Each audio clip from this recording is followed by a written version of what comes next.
Now, every Nigerian should have been able to render this, whether you were born.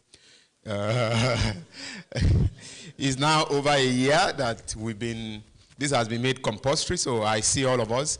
I remember about a year ago when this became in full force, when we do events like this, some other people would just be muscling their mouth. It was the older people that were very clear in singing or rendering the national anthem. But now, every one of us, we are good with it. First, I'd like to recognize the presence of our President and Chairman of Council of the Lagos Chamber of Commerce and Industry, Engineer Leye Kupoluyi. Please, let's put our hands together for our President. With us also this morning is a Vice President here at the Chamber and Chairperson of the Trade Promotion Board, Princess Funlayo Bakari. Okay, well, let's put our hands together for her. Thank you so much. We also have with us this morning the immediate past Director General of the Chamber, Dr. Muda Yusuf. Let's put hands together for our brother. Thank you, sir. Thank you for showing up. We also have with us this morning, let me recognize my Director General. The Director General, my immediate boss, the Director General of the Chamber, Dr. Chinyere Peace Amuna, FCA. Thank you. Thank you, man. Thank you. We also have with us this morning one and only Ade Adefeko. Put your hands together for him, please. Thank you. Thank you so much. If I had known, I would have come with my Emilio Concap too, like he has his own this morning. Thank you. We have with us also the chair of the Agric and Ally Group here at the SCCI, my brother Babatunde Banjoko. Thank you, sir. Thank you. Also, one of our guest speakers today, Africa Farmer Mogaji, my friend and my brother. Thank you. Thank you. Mrs. Grace Oluwadare is also here with us this morning. Let's put hands together for her. Okay, on our way, all right? Okay, with that done, we will do more of the recognitions as I have the list in the course of the program. But we'd like to have a welcome address by the President and Chairman of Council here at SCCI. Put your hands together for Engineer Leye Kupoluyi. Let's keep clapping on the President comes to the rostrum, please. Thank you, sir.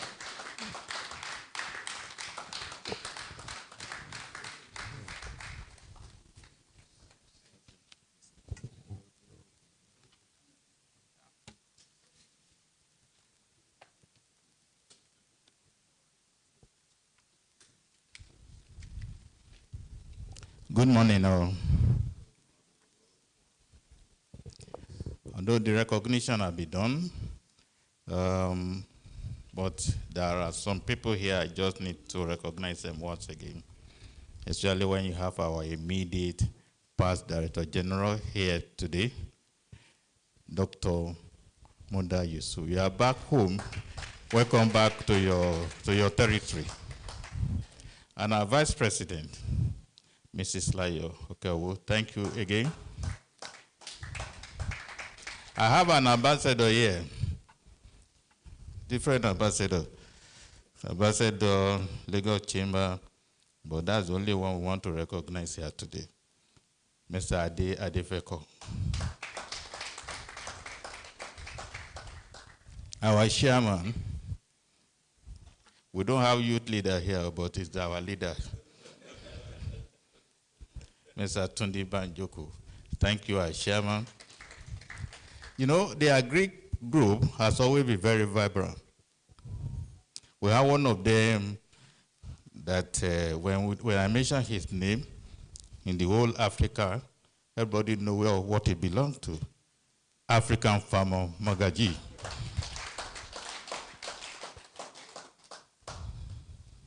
I wish to recognize everybody, but the person that sent us here, which is our Director General, the person behind the engine house, Dr. Amona. Thank you.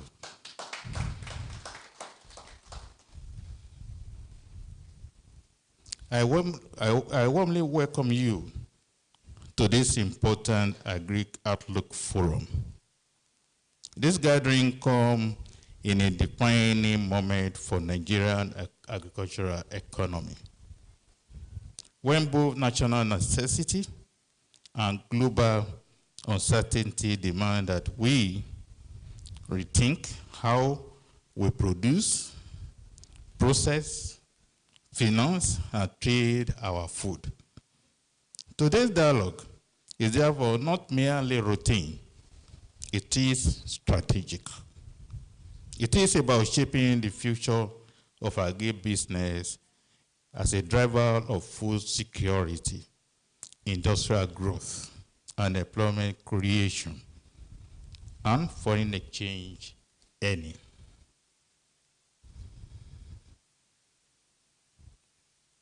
Agriculture remains one of the most important pillars of Nigerian economy. Recent national data confirm that the sector continues to account for a substantial share of our gross domestic product, contributing over 1/4 of the total output, recorded in real growth of about 3.8% in 2025. This affirms that agriculture is not peripheral to the economy. It is the center of our microeconomic stability and social well-being. However, they also reveal an important truth. While agriculture is likely still underproductive relative to the vast potentials. Nigeria possesses over 8 million hectares of arable land. That is very huge. A useful population that includes our shaman and a large domestic market. Yet, productivity per acre remains below global benchmark. Our post-harvest losses continue to erode the value created by farmers. Insecurity in some food producing regions, climate variability, weak rural infrastructure further compounded these challenges. These structural weaknesses remain while food inflation remained persistent high, while Nigerians still depend heavily on import for several staples despite our vast agricultural environment. This is why the theme of this year's Outlook Forum, Agribusiness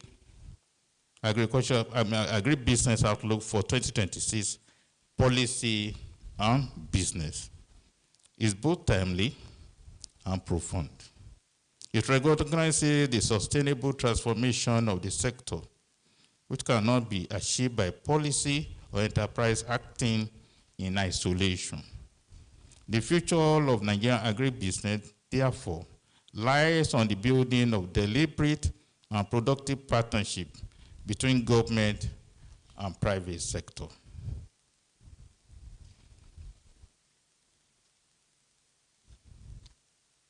From a policy perspective, the priority must be coherent, consistent, and credible. Agribusiness requires long-term planning cycle. The investor needs certainty in areas such as land administration, import and export regulation, taxation of input, and access to foreign exchange for machinery and agri-process equipment. From the business perspective, the challenge is to move decisively from subsistence production to structured agribusiness value chain. This requires investment in modern farming method, aggregation of platform, processing capacity, packaging, logistics, and market intelligence. Digital technology now offers unprecedented opportunity to link farmers with buyers, reduce transaction costs, and improve traceability and quality standard. Financial innovation is also critical, including the expansion of crop insurance, warehouse receipt system, and blended financial model that can de-risk lending to farmer and agribusiness, SME. By stressing this link, agribusiness can evolve from survival activities to competitive commercial enterprise. Looking toward 2026, Nigeria agribusiness strategy must be anchored on certain critical pillars, such as productivity and yield improvement through better seeding, fertilizer efficiency, mechanization, and irrigation. Without productivity's growth, expansion in output will continue to depend on land expansion rather than efficiency. More importantly, is value chain development with a deliberate shift from exporting raw produce to processing and packaging within the country. Reducing harvest losses and expanding agro-processing will not only raise the income, but also deepen its industrialization and job creation. Another pillar is finance and investment. Agribusiness must be treated as a viable asset classed by commercial banks, pension funds, and development finance institutions. Long-term capital is required for storage, processing plant, and logistic infrastructure. Then, market access and trade promotion. Nigeria must leverage on cooperative advantage in our crops by strengthening quality, standard, positioning agribusiness as a key source of export earning. None of these objectives can be achieved by one stakeholder alone. They demand structured collaboration between federal and state government, private sector and farmers organization, research institution and development partners. The FCCI committed to serving as a bridge between the policy and enterprise by providing evidence-based advocacy and promoting investment opportunity across agribusiness value chain. Our Agro-Ally Sectoral Group will continue to play a strategic role in shaping the practical solution to these industrial challenges. I think you have a lot of experience. 130 years, that's a lot.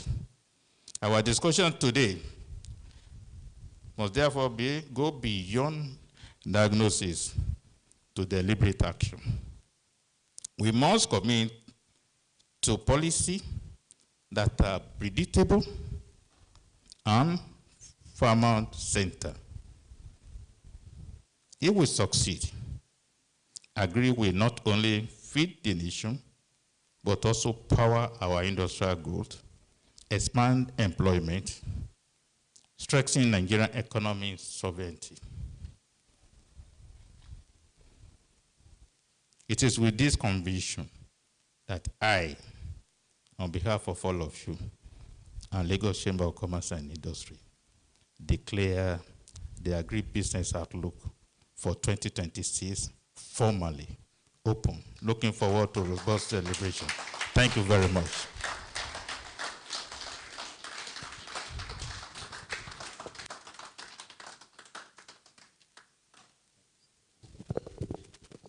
Once again, please let's put our hands together for our president. Thank you so much, sir. Thank you. Thank you so much, sir.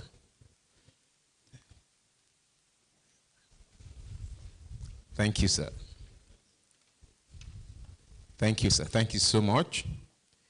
Just to mention that, in case you do not know, that our president himself is a big farmer. So if you want to know more about what he farms and what he does, you will need to consult me. You see me before you see him. And seeing me is not just with an empty hand. You see me with your hand full of dollars. I do dollars now.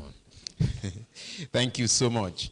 Thank you. While our president was making his welcome address, we had joined us one of our vice president here at the chamber. Unfortunately, the immediate past chair of this group, Ambassador Kola Aderibigbe. Let's put hands together for him. Immediate chair of the Agri Group and a vice president here at SCCI. Thank you so much, Vice President, for joining us. We'd like to then move first to what is next, which is the welcome address by the chair of the Agro-Allied Group, my friend and brother. I refer to him as Digital Chair, Part 2, because we had Digital Chair Part 1. Put your hands together for him, please. So, good morning, everyone, once again. We welcome us all to this very important conversation this morning. And just to give us maybe what is going through my mind, you know, I was reviewing some data for Nigeria on Monday, and I saw that in 2024, for example, just speaking that for conversation, we made a revenue of about 77 trillion as a nation. 4.4 trillion came from agric out of those numbers. And I'm thinking, do we deserve a clap? We do. 4.4 trillion came from agric. You know, earlier in the year when we were talking about our event and why we came up with this is because I believe we can do more in agric. Because I looked at our data in the 60s, in the 70s, we were doing a lot. Our revenue was coming from about 60 to 70% agric. So that's why I was not excited about the 4.4 trillion. I was thinking we could do more out of the 77 trillion. But for us to be able to do that as a nation, as a business subsector, we must align with the policy and the direction of the government. We must take advantage of the policies, the direction of the government, and that's why the conversation today is very important. I realize for most of us, we run our company not paying attention to the policies. And that's why we are not just discussing agriculture only today. We are discussing both agric and the business side of it, the policy. You know, one of the things, one day, sorry, I was speaking on TV, I think it was on TVC, and somebody, the mother-in-law was there. Sorry, I'm not a comedian, no, I'm just trying to say whatever I'm saying in a minute or two, I'll be out of it here. And somebody, the mother-in-law was watching when I was speaking, so he now snapped me and said, my mother-in-law said, you are not a farmer, that you don't look like a farmer. I said, ask Mama, how does farmer look? Why did she say, I do not look like a farmer? Said, that man is so calm and so is not a farmer. So it's because, you know, people have these dynamics that farmers have to struggle all their lives and just want agriculture to be sexy. So one of the reasons why we're having this conversation this morning is that for agriculture to be sexy, for farmers to make the kind of revenue they're expecting, you must plan your business and pay attention to the policies on ground. For example, I've been telling people in the last few months that you look at the policy from the federal government, one thing is sure, the president wants food to be cheap. The president wants food to be cheap. So if you are still in the era of you want to make one big margin, you want to make one from agriculture, you might have to choose another business. Or you align your operations, make your scale in such a way that your outcome at the end of the day will be profitable for you and it will be very affordable for the population. So that's why I want us to have some conversation. And today, we were careful choosing our speakers. They are all practitioners. So they'll be speaking as farmers, they'll be speaking as economists, and I want us to, of course, there'll be time for question and answer.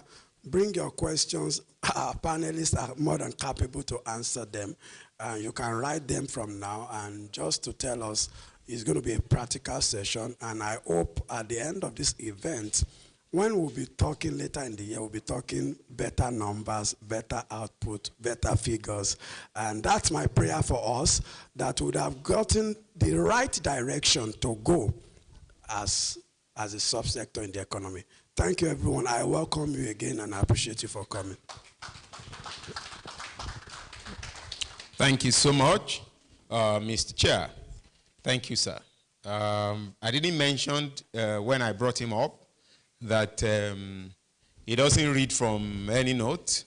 From experience with him in the last 1 year as the chairman, he does not read any note. He just comes and will be giving you figures that are very verifiable, you know. Once again, put your hands together for my chair. Fortunately, we drink from the same spiritual water, so we have a lot in common. And, you know, I'm not surprised. Thank you so much, Mr. Tunde Banjoko. So we'd like to pick what is next, which is the first keynote speaker to be addressed by very reputable, dignified, immediate past DG of the Lagos Chamber of Commerce and Industry. If you know anything with Dr. Muda Yusuf, is that Dr. Muda is a man of fact, very sound, of course distinguished, are also very cerebral. Please put your hands together as we welcome Dr. Muda Yusuf, who will be speaking for the next 30 minutes on from policy signals to market realities, strategic focus area, and pitfalls to avoid in Agribusiness 2026. With that topic, please pick your biro, paper, pen, whatever you have, and be ready to write. Dr. Muda Yusuf, your time. Thank you very much. Well, let me start by expressing my excitement of being here today, because this is homecoming for me. This is real homecoming.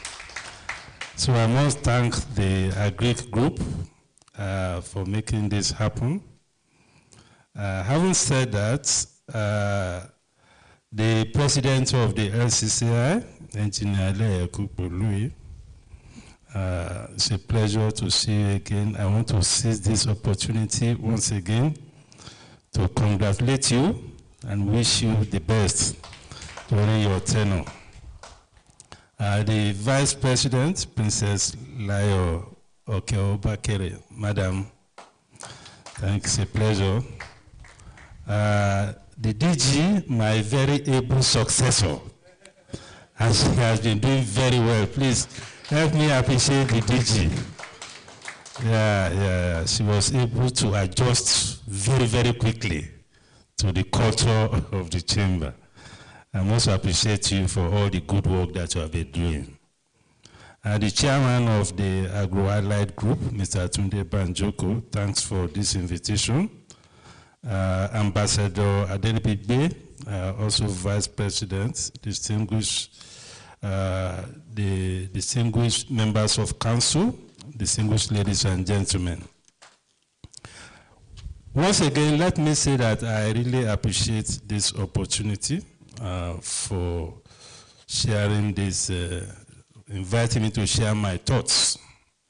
Now, we have been told that this is about policy and reality. And one thing that is clear in the Nigerian economy is that there is a big gap between policy pronouncements and the reality on the ground. So as business people, we need to bear that distinction in mind.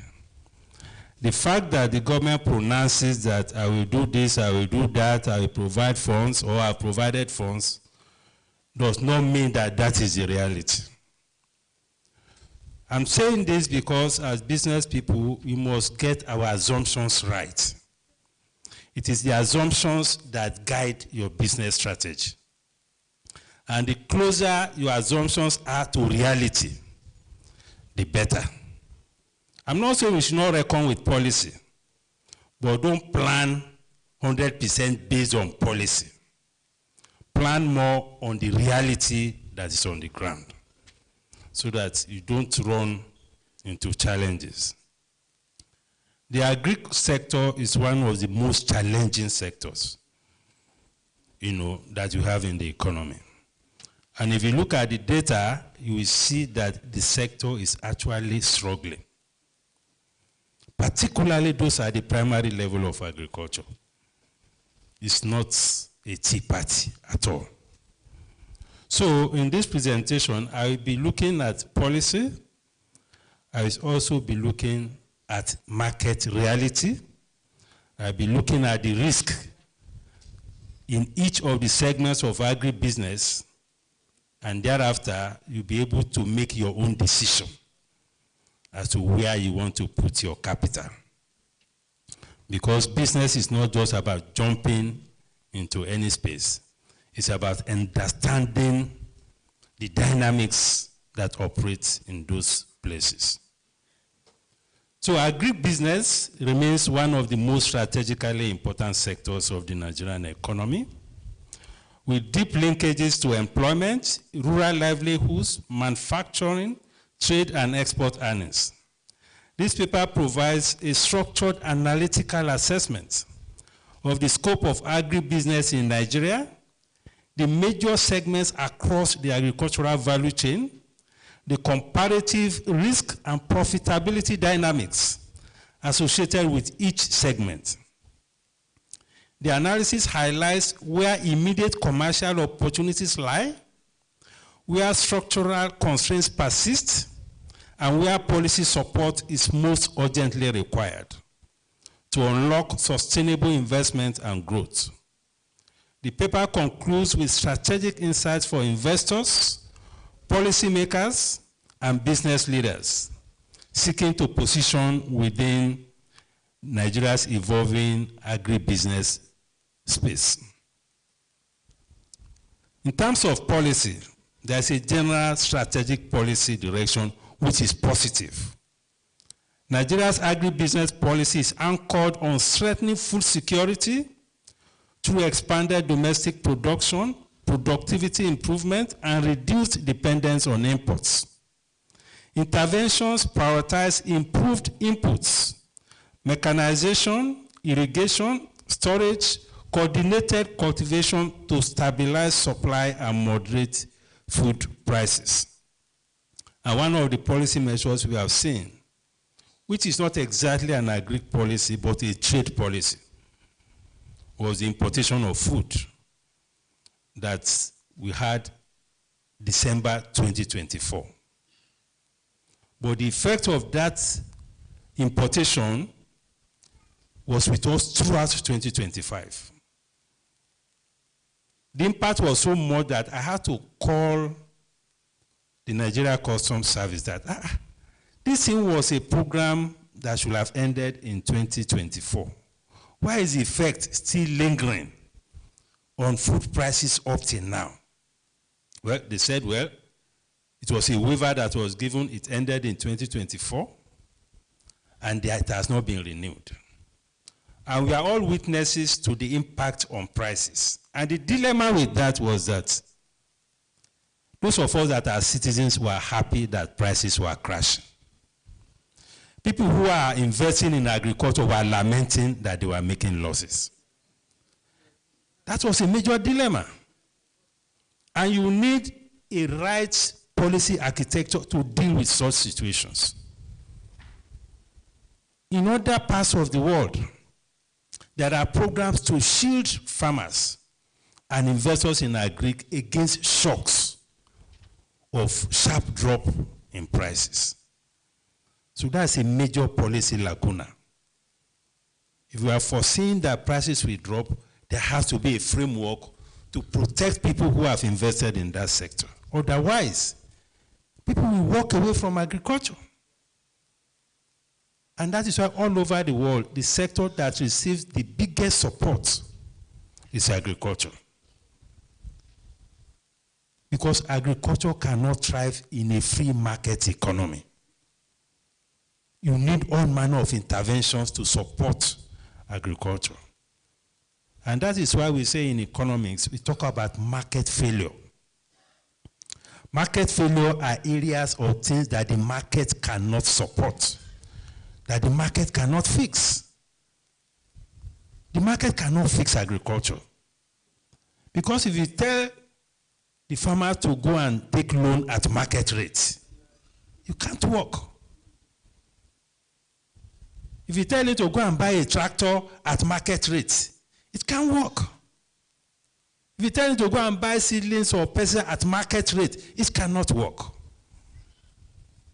These are evidence of market failure, which requires active policy intervention. And we cannot be tired of saying that the government needs to support agriculture more and more. And it's not only the federal government. It's also the states. It's also the local governments. That is extremely very important. So the broader objective is to reposition agriculture from subsistence activity to a resilient, productivity-driven food system capable of supporting industrial growth and export competitiveness and macroeconomic stability. There's also a policy on finance.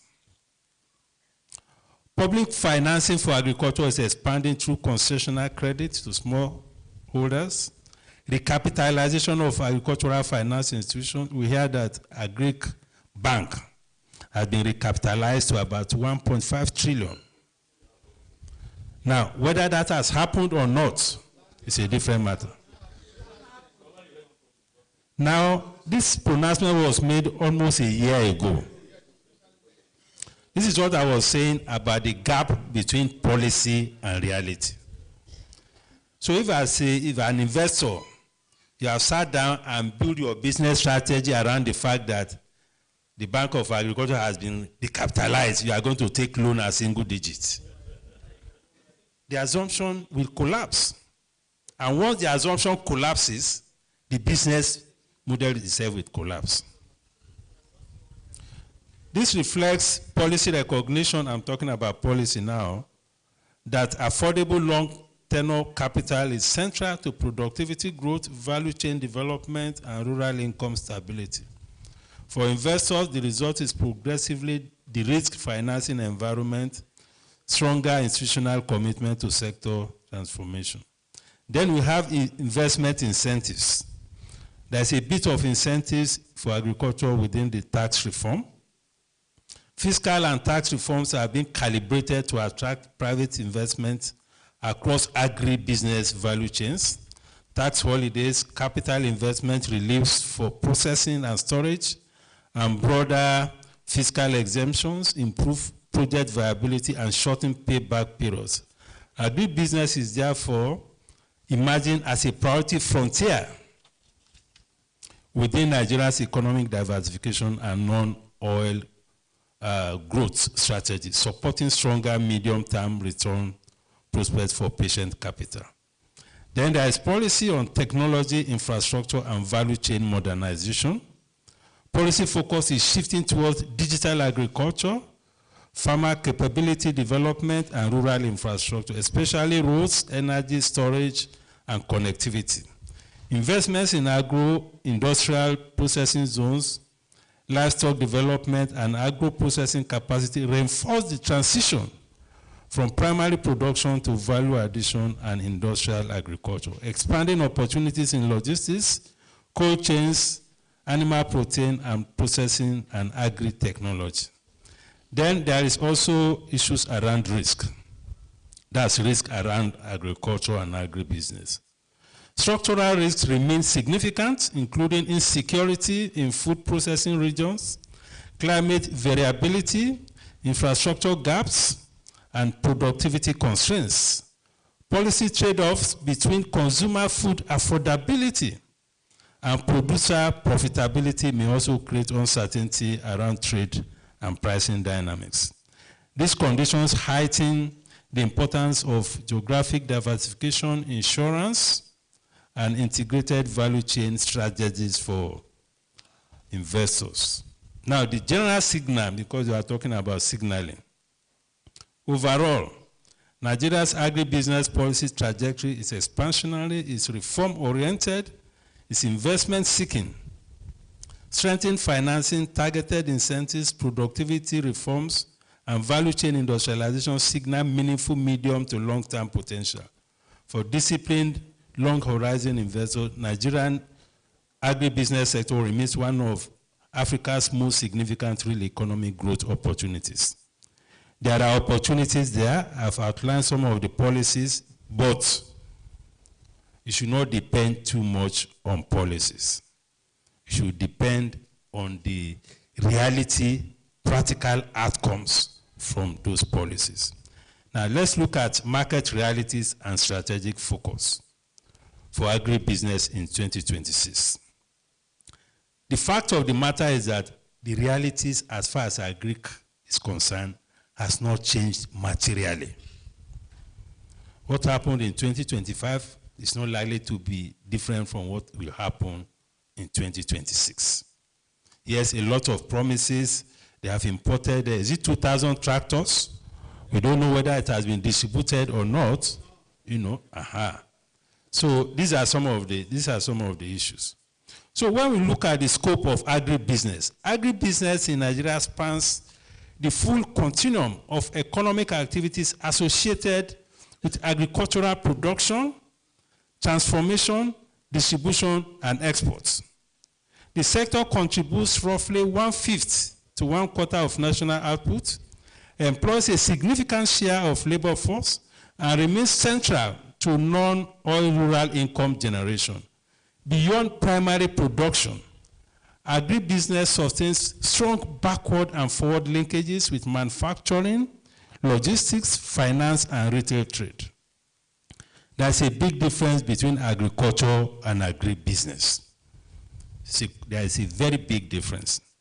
Conceptually, agribusiness ecosystem can be categorized into 6 core value chain layers. And there are opportunities at different layers. So this is where we need to be very, very diligent in determining at what level, at what part of the value chain do we want to invest. We have input supply, we have primary production, we have aggregation and storage, we have processing and manufacturing, we have distribution and marketing, we have export trade and value chain services. These are the different levels that exist in agriculture and agribusiness. So when we're talking about agribusiness, it's not about just going to farm. It's about looking at all these elements in the value chain and see which one provides more opportunity. Each layer exhibits distinct capital requirements, operational risks, and profitability characteristics, which are critical for investment decision making.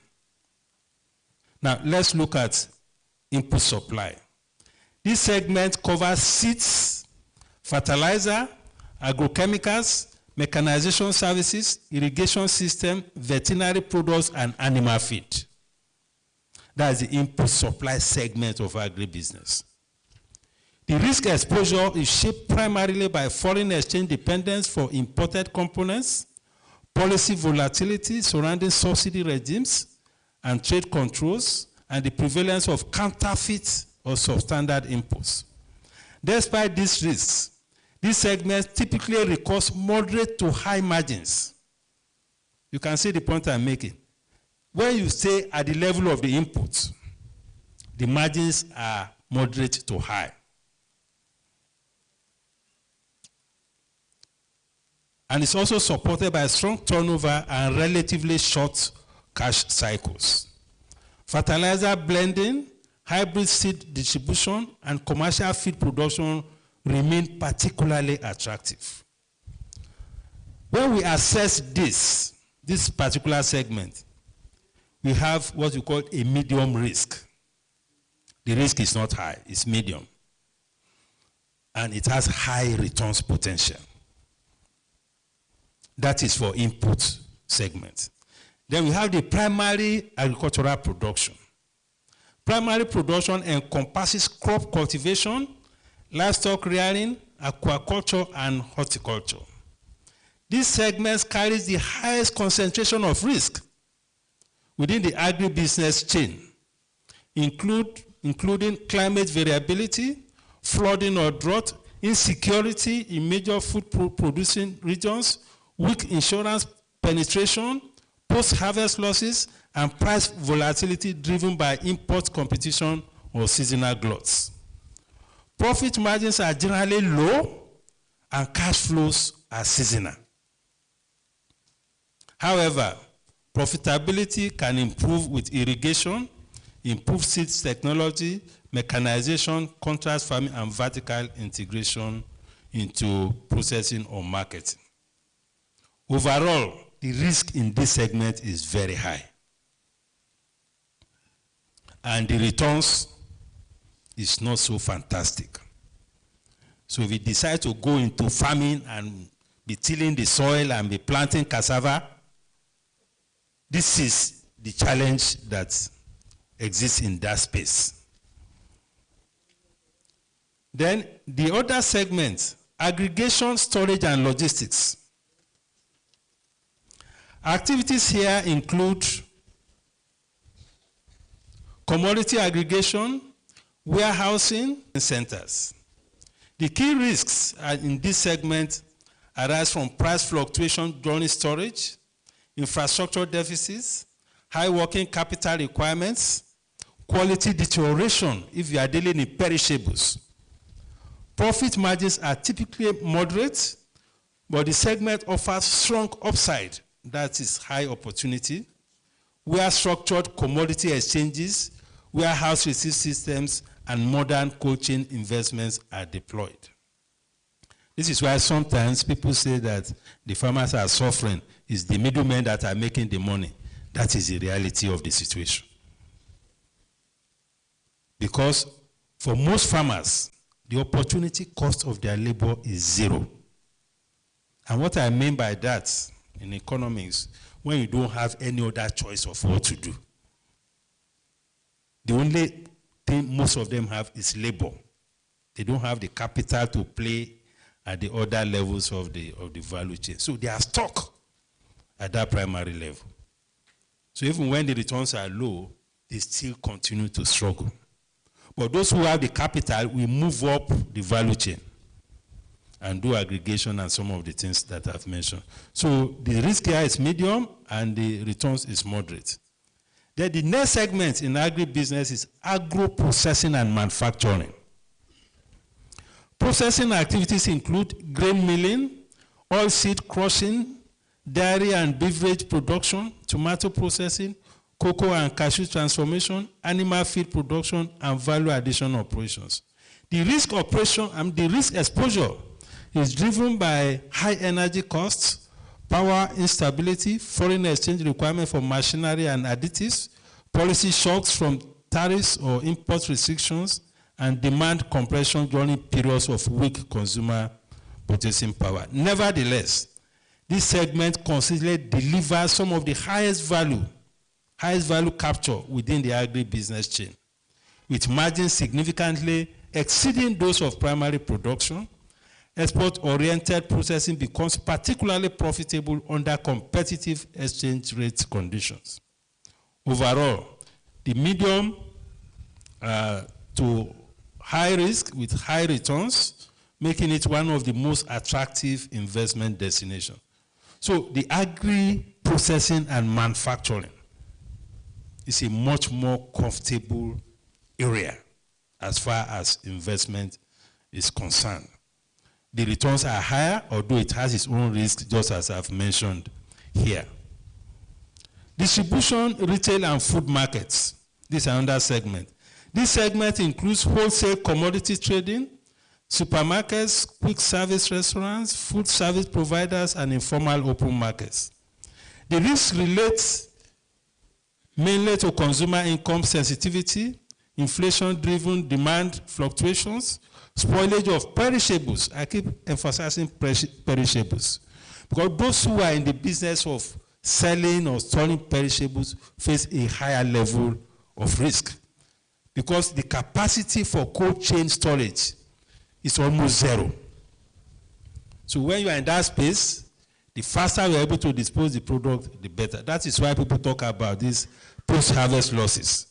Post-harvest losses are more profound for people who are in that segment of agri that are perishables. It doesn't apply to all the segments in the same degree.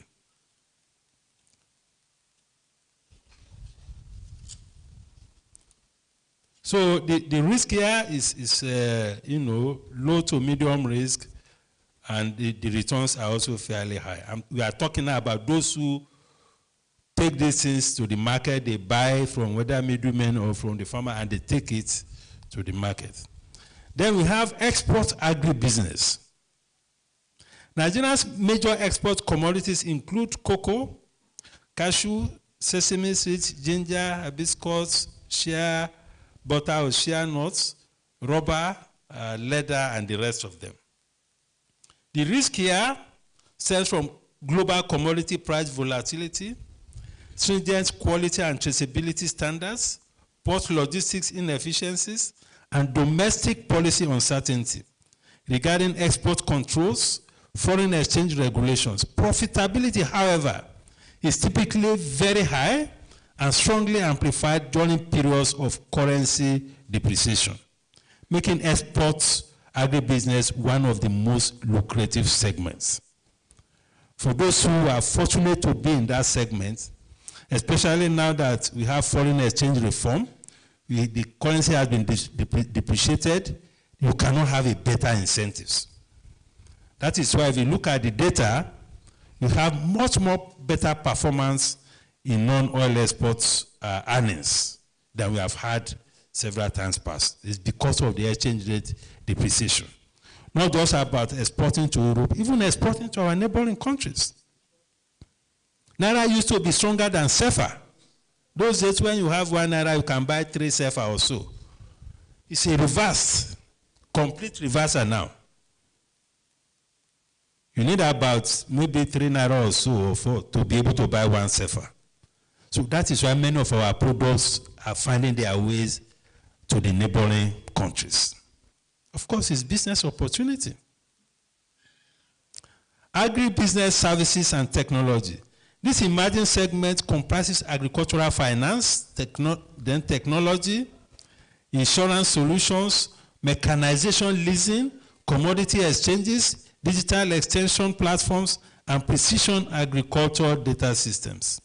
This is also about technology, which we have not properly amplified. Because if there is any sector that we have not seen serious technology penetration, of all the sectors in the economy, is in the agricultural sector. And that is why the productivity is still low. That is why we have not been able to attract our young people to bring their ideas, to bring their creativity, to bring their innovation into that sector. So we need to ensure that we make the place also. So the risk associated with slow smallholder adoption, financing constraints, evolving regulatory frameworks, yet the scalability and innovation potentials of this segment create prospects for high long-term returns, positioning it as a strategic frontier for investment. The risk is high, but the returns is also high in the long term. That is, as technology adoption or penetration increases, investment in these agribusiness services and technology services to service the sector will continue to increase. So here I have a comparative risk return matrix. It's part of the paper. I'm sure that will be distributed. We have the segments, we have the risk level, we have the profitability, we have the capital intensity, and we have the investment attractiveness. Structural drivers of agribusiness profitability in Nigeria. The positive drivers are Nigeria's large and growing population, expanding urban food demand, import substitution opportunities, and exchange rate dynamics that favor exports. All these collectively support long-term agribusiness expansion. Of course, there are constraints, infrastructure deficits in power, transport, storage, insecurity in food-producing beds, foreign exchange scarcity, although that is, we don't have that much of that anymore, policy inconsistency, and limited access to affordable finance remain principal constraints on sectoral performance. There is no sector without challenges, so I don't want us to focus too much on challenges. Because as an entrepreneur, if you focus too much on challenges, you will suffer a paralysis in terms of investment. Not physical paralysis, so you will suffer because you need to look at the positives. With all the complaints, I mean, people are still doing business and they are still making good money. So we need to be as positive as we can be. But we need to be mindful of the risk that exists in this sector so that we can calibrate our business models or business strategies to be able to manage those risks. Segments with the highest immediate returns: agro-processing and value addition, export-oriented commodity trade, fertilizer, feed, and improved seed supply.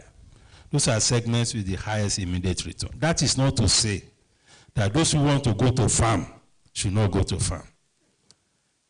If that is what you like, but you should know that you cannot compare the returns of going to farm with the returns in these other segments.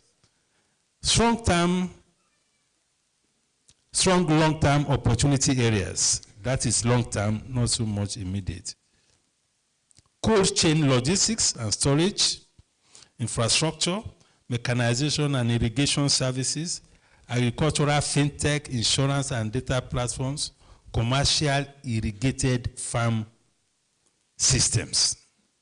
Right now, the irrigation systems are provided by government almost for free, and most of these irrigation systems are in the northern parts of the country.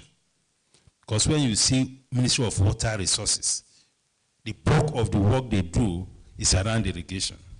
All these river basins and most of those things are in the northern part of the country.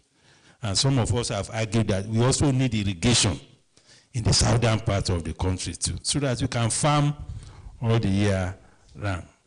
Segment that requires strong policy support: smallholder primary production. Again, we come back to primary production, what is farming. That is where the greatest support is needed. I'm not saying that we don't need support for other areas, but that is where the greatest support is needed. Livestock value chain, we also need a lot of support in those areas. People complain about cost of feed, cost of all the chemicals they use and all of that. Then staple crop storage and price stabilization systems. This price stabilization is extremely very important if you want to keep people on the farms. We don't want the kind of situation that we had this year or last year, where prices crashed so much that the farmers could not even recover the cost of their investment. That kind of thing should not be happening if we are serious about agricultural sector. All over the world, there's what you call the minimum guaranteed price. And the whole idea of minimum guaranteed price is to give farmers confidence that worst case scenario, your price cannot go below this amount. If the market price falls below it, the government will buy it at that guaranteed minimum price. That is what is done in most parts of the world that people are really serious about agriculture. So let me conclude. Nigeria's agribusiness sector presents a complex but highly promising investment landscape characterized by uneven risk distribution and sharply differentiated profitability across value chain segments. While primary production remains vulnerable and low margin, value-adding activities, particularly processing, export, and technology-enabled services, offer substantially higher returns. Unlocking the full potential of the sector will require coordinated investment, infrastructure development, policy consistency, and financial innovation. For business leaders and investors, the strategic imperative is clear. Competitive advantage in Nigeria's agribusiness future will accrue to actors positioned in the high-value, scalable, and export-linked segments of the value chain. I thank you all for listening. I hope I have not exceeded my time. Thank you very much.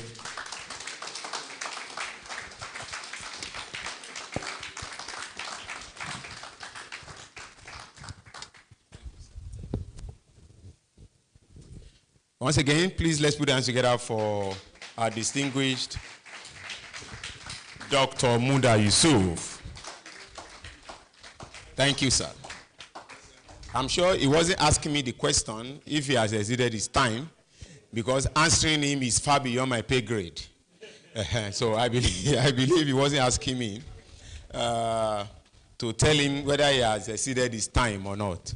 But either way, Dr. Muda Yusuf has delivered on promise. Once again, let's put hands together for Dr. Muda Yusuf. I'd like to recognize the presence of two people, as I just have the list. Gabriel Otero, Anna Conteli from the Economic and Commercial Office of Spain in Lagos. Let's put hands together for them. Thank you. All right. Just as we have them recognized, we'd like to go to what is next, which is the goodwill messages. But just before we go to goodwill messages, or while the goodwill messages is on, I'd like our media team to help project what I've asked them to project. So while the goodwill messages is on, you'll be listening to the goodwill messages, you'll be looking at the screen. Why that is important is for your business in 2026. Under the leadership of the Director General, we have some advertising platforms for your businesses that we are convinced will be for the benefit of your businesses. And you agree with me that the chamber is about your businesses, and we want to do everything possible for you in 2026 to make your businesses reach the targeted audience. While I like to bring up stage the representative of the Access Bank for the goodwill message, the representative of Sterling Bank should also be getting ready. Sorry, I like to bring up, you know, in this age of iPhone, iPad, everything is now on your phone. In my church, for instance, I have not seen my pastor come with Bible, the hard copy Bible, in the last 5 years. He just comes, his own iPhone is very small, this one is too big. Thank you. So, to speak with us from Access Bank is the head of Agric there at Access Bank. Put your hands together for Benga Adelano.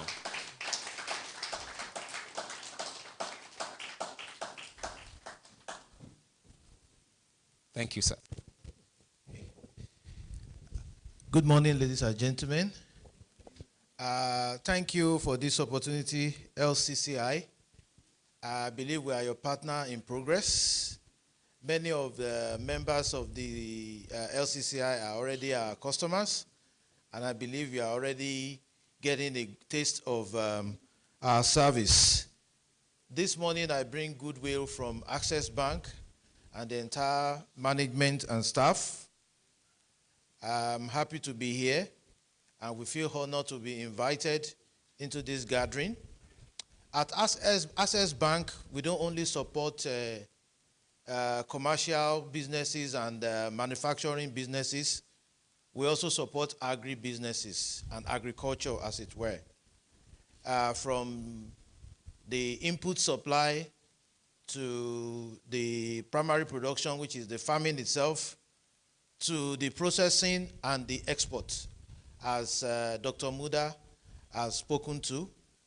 And we're constantly looking to serve you members of the business community, especially the Lagos State, which is the hub of business in Nigeria, both commercial and industrial. And interestingly, agriculture also, because you find out that a lot of commercial type and corporate type agribusiness, they have their head office in Lagos. They have their processing plants in Lagos. While some of them that have backward integration to commercial farming would have probably their farms outside Lagos. So to say that when you're talking about agriculture, maybe LCCI or Lagos State will not feature, that may be a lie, because if you crack the value chain and you look at it very well, you find out that where the money is really coming from is Lagos. So we want to encourage LCCI to approach us in Access Bank. We have products that are tailored towards every aspect of the value chain for agribusiness. We have what we call structured Agora scheme for farmers that are contracted to processors. Those are the only ones we are doing for now. If you have a farm 1 hectare and above, and you have a contract to supply your farm produce to a known processor or exporter in Nigeria, we'll be glad to avail you credit. Then we also have the aggregator finance scheme for those who are aggregating commodities, not necessarily farmers, and supplying to processors and exporters also. Then we are also under the Nigerian Agricultural Development Fund scheme. We're also dealing on that. That's the intervention fund that is available now. And lastly, for those that are into poultry and livestock, we're also dealing the DBN LPRES on lending scheme.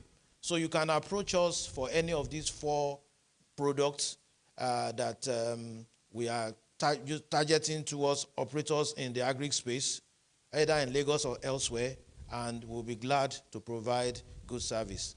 Thanks, and God bless you all. Thank you so much, sir, Mr. Gbenga Adelanan. I was going to just help you add, even though you have not told me what you would pay, but just to add that beyond what he had said here in these few minutes, please, there will be a session for networking interaction thereafter, so you can meet him. And then I trust that Access Bank, even though I have not operated my account there for some time, we have tailor-made solutions for your challenges. Once again, thank you so much, Access Bank. So I like to, thank you. I like to just take the goodwill messages once and for all so that we have, please, Mr. Chair, so that we have the opportunity to listen to a very good man, Mr. Deade Feko, who is next. Let's bring to speak with us from the Sterling Bank, the head of Agric, Shola Obi Kanye. Let's put hands together for Mr. Shola. Is it Mr. or, okay. Okay, Mr. Shola, please, let's put your hands together for him. It's just that I didn't put the logo of Emilocon, but it's the cap. Thank you very much. Good afternoon, everyone. Morning, everyone. Distinguished platform guests, ladies and gentlemen. On behalf of the board and management of Sterling Bank, we bring you good tidings. But firstly, to just appreciate the manner in which we have been carried along in the conversations that surround this highly valued space. Agribusiness for us is not just a sector that we play in, but a sector that we are passionate about. With 18% of our total loan portfolio invested in that, it easily demarcates us as a bank that has the foremost of its investment loan portfolio invested in the agri sector. We tackle the entire value chain. We seek to understand the dynamics of your business and then sit with you to structure the most appropriate credit framework, the type that would help. Not only do we do this, we are into ecosystem financing.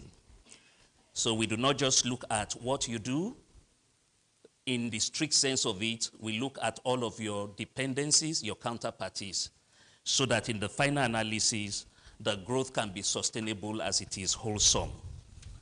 Because I have a couple of minutes, I just want to invite you to our website, and that is sterling.ng, for you to take a look at the products that we offer.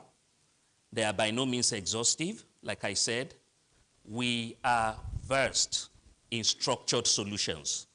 So come in, speak with us, let us understand the dynamics of your business, and let us together co-create a framework that works for the peculiarity of your business. Again, I commend the organizers of this program, and I thank you very much for having us.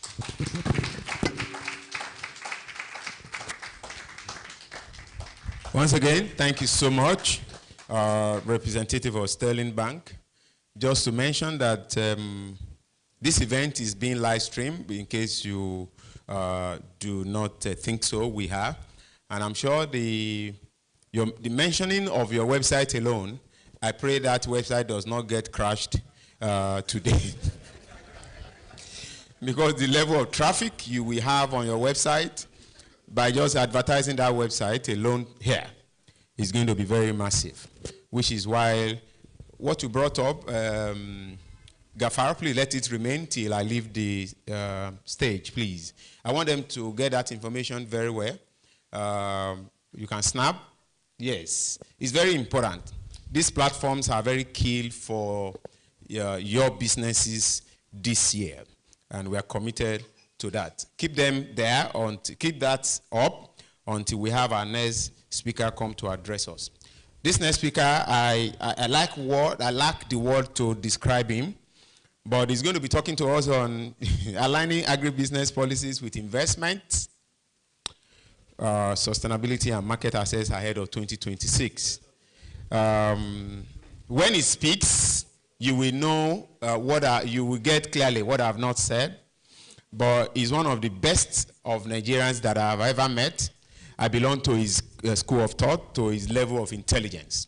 Very intelligent man, passionate about what he does, committed fully to what he believes in. Put your hands together fully for Mr. Adefeko as he speaks to us next.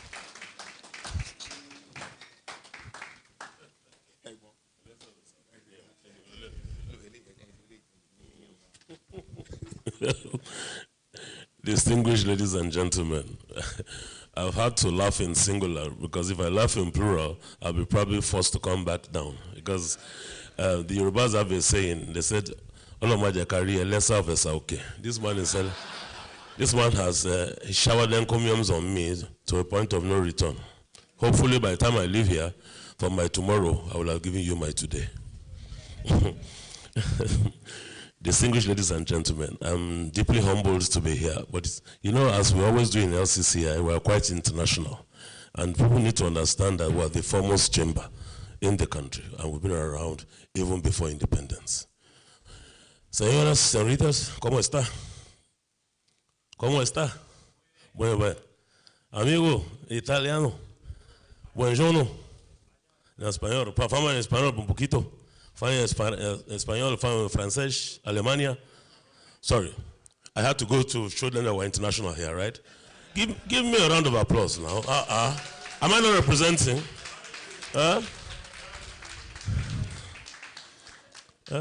I was recently at maybe about 6 or 7 months ago. I was in La Coruña. A lot of you who understand football will know that there's a team called Deportivo La Coruña.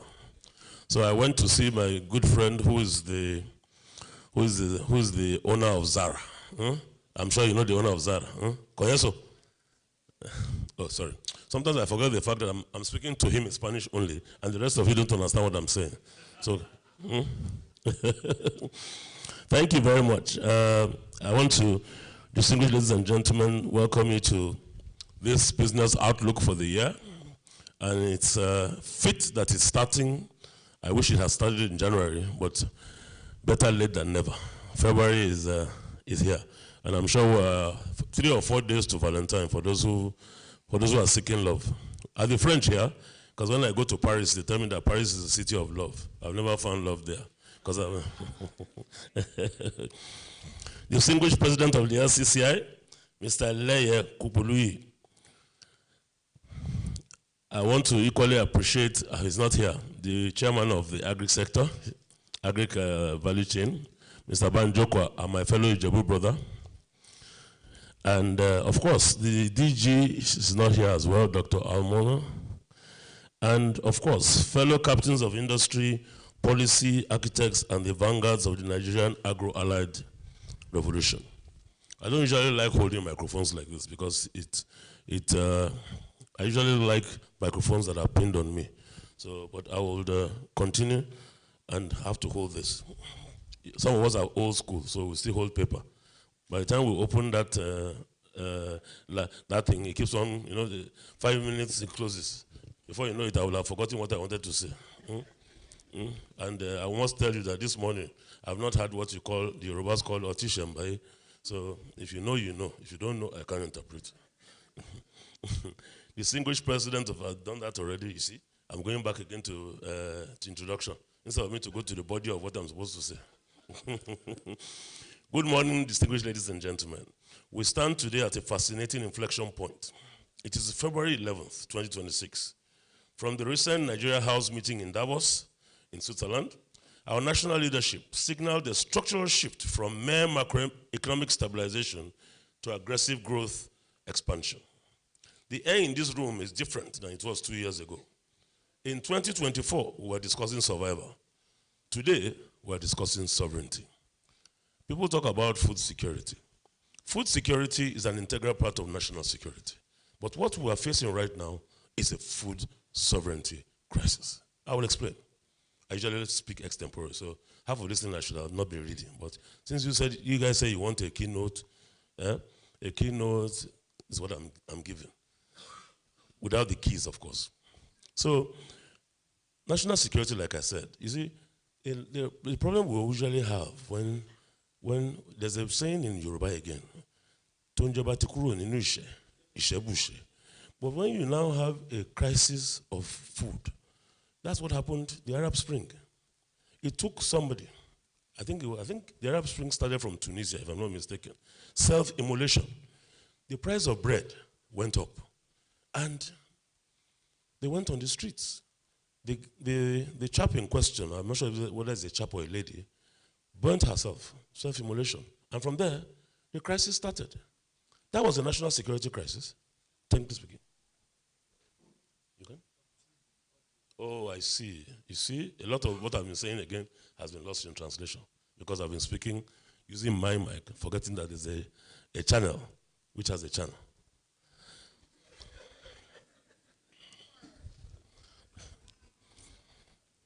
So where was I? But I'm sure what you have heard here, some people will have recorded it, so it will go back to the channel.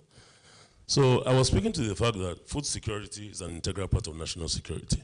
But right now, what we face is food sovereignty.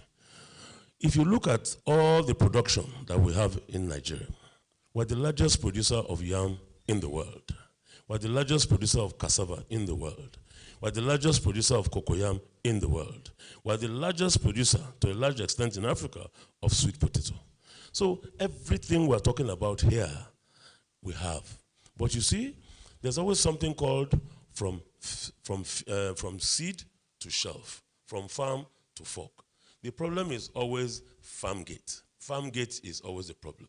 So the man or the woman in the village, you go to your backyard, you will get yam, you get cassava, you take it, peel it, eat it with some very nice epo or whatever you decide to eat with it. But after that, how do you store? No storage. And when you want to send it to farm gate, infrastructure, how do you get it from your farm to the farm gate? That's always the problem. 70%, 80% perished. We do not have strategic grain reserves. We don't have cold rooms. We don't have storage. That's our problem. So if we had that, we would not have a food sovereignty problem because a lot of what we produce, we can store strategically and we can now export to the sub-region. When you now start exporting what you have, to a large extent, is when you now food sovereign. That means you can take care of yourself as a sovereign, and whatever is excess, you can export. So we have in Nigeria not a food availability problem. We have a food affordability problem. But that's a matter for the economists and for the likes of Dr. Muda and his institute to be coming up with the reforms that we need. Mine is, he was speaking to the fact that agriculture is not what it is. We started with farming. From farming, we moved to agriculture. But now it is agribusiness, because agriculture is now a business, and we need to treat it as such. Across value chains, very important. What does not get measured doesn't get done. We must be strategic, we must be intentional, we must be deliberate. That must be the mantra. I've had that mantra now for the last 2 years. Has it worked for me as an individual? Yes. Can it work for us as a nation? Yes. We must stop majoring in minor. For those who understand music, you major in major, you minor in minor, but when you begin to major in minor, that's a problem. Obuko, am I right or wrong? So what I'm basically saying here is, we cannot achieve food security without a functional framework. To move the needle on our 2026 outlook, we must stop viewing agriculture as a social service and start treating it as a hard-coded economic asset. What doesn't get measured doesn't get done, and today, the data is finally telling the story of what? Resilience. Let's look at the macroeconomic flow. Let's decouple agribusiness from oil. The first pillar of our outlook is the decoupling of our wealth from oil volatility. We're looking at a projected GDP growth of 7.7% for this fiscal year, a significant jump from the 3.9% we clawed out in 2025. This isn't just a number, it's a testament to the fact that the non-oil sector now accounts for roughly 96% of our GDP. Agribusiness is no longer the alternative to oil, it is the primary animator of our national wealth. Our success relies on the execution discipline demanded by the 2026 budget. With the capital expenditure of 26.08 trillion, we have a historic opportunity to fix the foundations. Irrigation, power, and security. Again, in the last few weeks, there's been a bit of an uptick in our security challenges. I think in the last 1.5 years, we had a bit of, stability. But right now, in the last 4 or 5 weeks, it's been a bit, I don't know what spiked that. Again, some people say, well, against the backdrop of maybe elections coming and all that again. But you know what? I'm not a politician. I do not want to get into that discourse.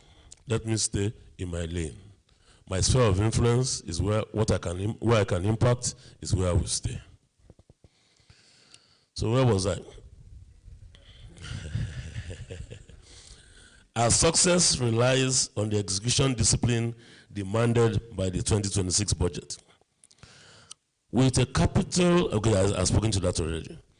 I said, you cannot expect a farmer in the Middle Belt, Northwest, or anywhere else to compete globally when logistic costs remain at 40% of their total overhead. There's always a saying that in God I trust, every other thing is data. My speech, you can take all the data from it, so I don't want to start reading data. Sometimes I'll not start turning myself into MBS, abi? MBS job is to tell you the data and tell you what is, but that data is MBS data. The man on the streets. That's why I like to listen to Nice, because he has street credibility. And again, I like to listen to Sheyi Vibes. You know why? He's always the man of the year. And all of us here will try and go with different pattern. If you understand music, you can see that I'm what you call Igboro street.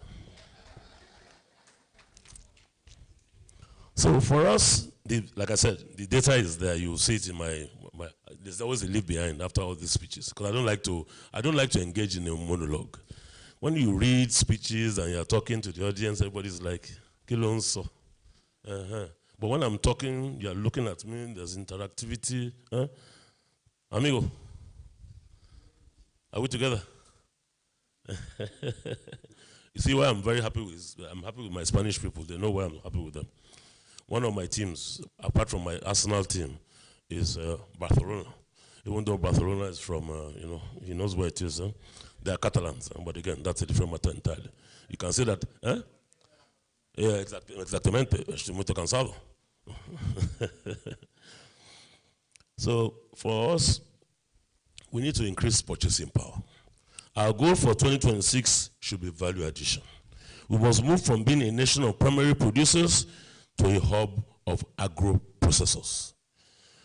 The company I work for, which is Olam Agri, which is unarguably the largest, you know, agribusiness company in the country, and bar none probably in Africa, but you know, I'm not here for brownie points or to be bragging. Because of course, a lot of you take my products. So some of you eat the rice, you know, the mama's pride and all that. You eat my flour. We were talking about feed some minutes ago. You use my feed. And I was just in Ilorin yesterday. I had to come back last night because if I didn't come back last night, I didn't want to be talking to you people online. This online thing doesn't really work for me. For the online people, I might be sitting in my bedroom with my legs in the air. And I'll be, and for those who understand the Yoruba, I know they've used my name for something. One of the artists, I think his name is Pasuma, he said, Ade Gunkeke. I don't know what that means. So they say I'm riding a bicycle. Me Boimbo. One more Gunkeke abi. Ade Gunkeke. Ade Shere Gele. What's he abi? Shodamo. Then that's not going to my musician that I like, but who wants to be a traditional ruler. Shodamo to bari ainde. Shomo unti mo unso, shomo unti mo unso, shomo unti mo unso, tinje shata miyaka. I will do very well in music a bit. The youth have understood that I am on the Shei vibe side. I can be on the Zinoleski too. You know, Damo. So, for us at Olam, we're supporting this by we're investing $50 million in the soya crush facility in Ilorin. Myself and the MD of that business took the Honorable Minister of Livestock to that facility yesterday. That is the largest facility, soya crush facility in sub-Saharan Africa. It is in Ilorin. Give me a round of applause now. I'm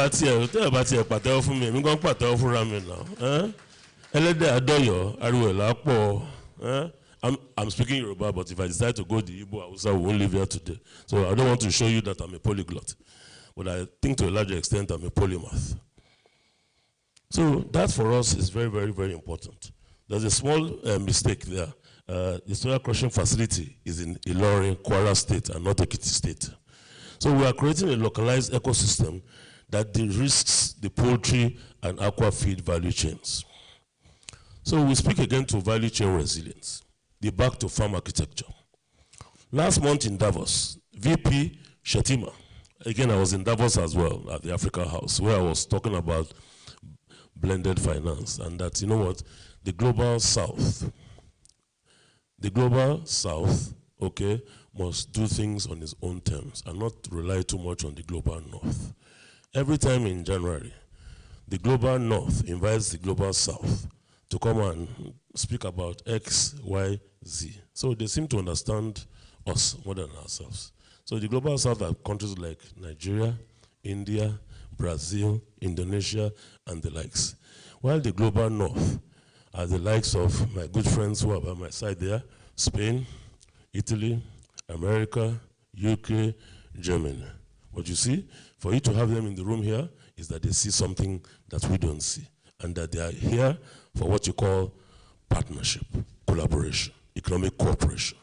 So we must do things on our own terms, and we must make sure that for everything we have comparative advantage in, we must show our competitiveness. You can only have comparative advantage when you are competitive, or you can only be competitive when you have comparative advantage. Am I right or wrong? So for again, I speak to the fact that a lot of people feel that, okay, Nigeria has cocoa, why aren't we doing chocolates? No. You decide to take one part of the value chain, okay? Do you want to do chocolates? Do you want to You just want to supply cocoa to the likes of Mondelez or Mars? That's what you must do. You must choose something. Do you want to supply citrus fruits to country X or country Y? Because all these things I was talking about, we have them. Have you not found out that when you go to the villages, particularly for those who drive across the country, the produce from the farmland is always very fresh. The always problem is always preservation. Preservation is always the problem. If I have my yam in my barn for 2-3 days and I cannot properly preserve it, after 2 or 3 days it rots. So tell me why. So, which goes back to my earlier argument that we are food secure, but we are not food sovereign. So that should be your takeaway from here. Nigeria is food secure, but Nigeria is not food sovereign. For us to be food sovereign, we need to do all the things I spoke to. Government must be an enabler, provide the enabling environment, policy-wise, infrastructure-wise. Who is in charge of my power? I can't be the one who's in charge of my roads. I can't be the one who is. So if I'm now a government unto myself, the question you now ask yourself is, what is the role of government? For those of you who understand music again, there's another artist who says, what have you done for me lately? I don't know who that artist is, but I'm sure you'll find out. So last month in Davos, the VP unveiled the Back to Farm initiative. This is a macro strategy to insulate Nigeria from global supply chain shocks and move away from the import-dependent trap for wheat, sugar, and dairy. A school of thought believes that, you know what, Nigeria can produce wheat. Let me be frank with you. We consume, on the top of my head, around about between 5 and 6 million tons of wheat. Nigeria is a tropical country. Wheat is a temperate crop. No matter how much you do research, R&D, you can do R&D now from now till that famous saying, till Imo River. The total production of wheat in Nigeria, domestic wheat production, hovers between 400 and 500,000 tons. I'm talking about us consuming, you know, sometimes the stats are very, very difficult to come by. So they say between 5 million and 6 million tons, some say. So our import bill for wheat hovers between $3 and $5 billion. But you know what? It will continue to be that until we look at what else we can do or we can use as a substitute for, you know, for wheat. So some come with cassava flour and all that. But you see, what we must try and do in the country where we live is to what you call a palate change. So sometimes, I mean, I constantly eat orogbo here, which is bitter cola. But, I mean, bitter cola is something I will never have eaten until Baba Babasanjo told me that I should be eating it. I said, okay, if Baba Babasanjo is eating bitter cola, there must be something good in it. Of course, all of you know that is an octogenarian or is he a non-Nigerian? But again, officially we work with what is an octogenarian. Huh? Baba, I might be no similar. Baba Yabo, Echo. Anyway. You know, sometimes we have to humor ourselves. We take life too seriously sometimes. And forget that life is what? Short. So for us, sugar, wheat, when I was talking about food sovereignty, I'm talking about food sovereignty with regards to the staples. And the staples are what you can convert into other things. I'm sure a lot of you are not eating pasta and all those things back in the day. If you eat your cassava, if you eat your yam, if you eat your cocoyam, if you eat your sweet potato, you are fine. So I'm not speaking into food fortification, and that's a different matter entirely. Because people will talk about the fact that when I was in Davos, I came back from Davos and I decided to stop in London just to spend 2 or 3 days. So channels, the same channels interviewed me and wanted to speak to me about whether we are food secure, food sovereign, and all that. And there was a particular professor of nutrition and fortification who was speaking to the fact that, no, we're not this, we're not that. And I told her, I said, madam, you must eat first now before you are beginning to talk about nutrients. You're talking about you're deficient in vitamin K1 and vitamin K2. Won't you eat first? Eat first. Then from there, we can now start talking about. So she was speaking to the textbook, her own area, which is nutrition. And I told her, that's not the problem. I don't have a problem with nutrition deficiency in this and that. And I told her, I said, the last time I checked, I think probably it was during the Civil War that we had, you know, people with distended tummies, malnutrition, kwashiorkor, and the likes. Since then, again, We've not had anything along those lines. So for you to say that the food we're eating is deficient, everything we eat is deficient in something. I know what I find out these days is that every day, sometimes they will tell you that drink wine is good for you. Then the next minute somebody tells you that don't drink wine. You now start asking yourself, what must I drink? So, which is, now goes back to my statement which I made earlier outside, which is again in Yoruba, there's no rich man in the bathroom. All of us must use what? Water. The soap can be different, or the sponge can be different. Or the minute you start using red water, or then the people will look at you and say, you know, it's Olaro to me that wrote, what did he write? Our husband has gone mad again. That's when they look at you and say, because Fela said it himself. Water, you don't get enemy, nothing. I mean, I found out that anytime you are thirsty, you can drink 3 bottles of Coke, but if you don't drink water, don't forget it. You will still be, you just find out that you are constantly dehydrated. You drink Coke, you drink the other one, but you are still dehydrated. When you drink water, just a glass, error. When we call error, error. So, I'm sorry, I'm just trying to make this my, because sometimes agriculture and data sometimes is a bit, everybody starts going technical. Let's be putting a bit of ajasa into it. The only thing I will not do, the only thing I will not do is that I will not do Alibaba for any of you. I will not be comical. I'm already one. So, the resilience requires the adoption of climate-smart agriculture. We are deploying drought-resistant and flood-tolerant varieties of rice and sorghum. Furthermore, we must prioritize human capital. We cannot build a world-class sector with a workforce that isn't future-ready. That is why Olam's recognition as the top employer in 2026 is so vital.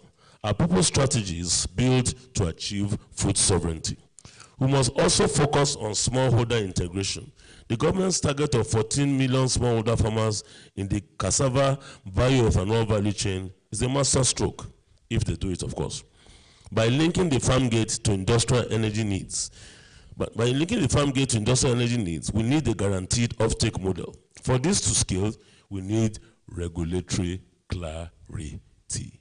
There's hardly regulatory clarity in anything we do. We have too many policy somersaults. And we seem to do things based on what? Regime. Prior to now, for those who are old enough, we used to have what you call long-term development plans, rolling plans. But now, what do we have? Ad hoc.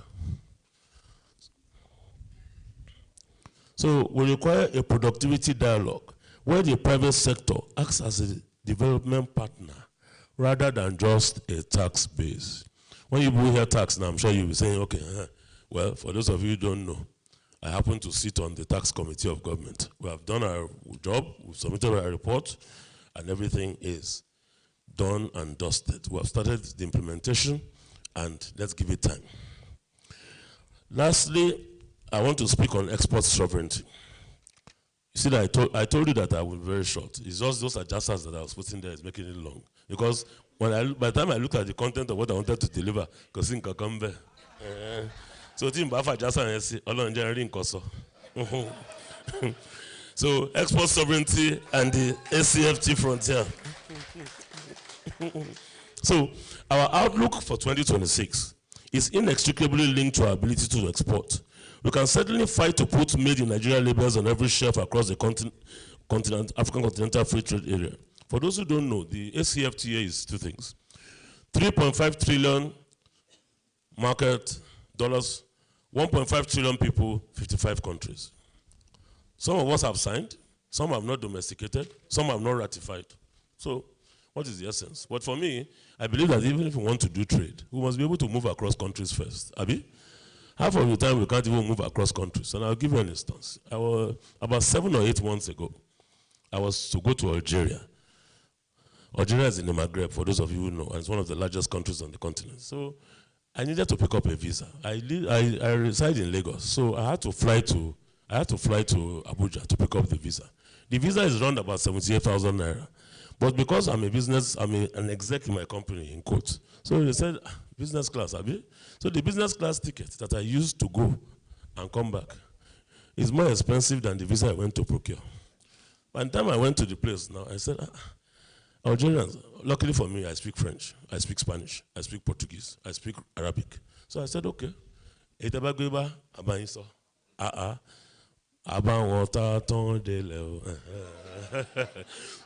I told the Algerian people, I said, I'm going to Algiers to speak under the auspices of Afrexim.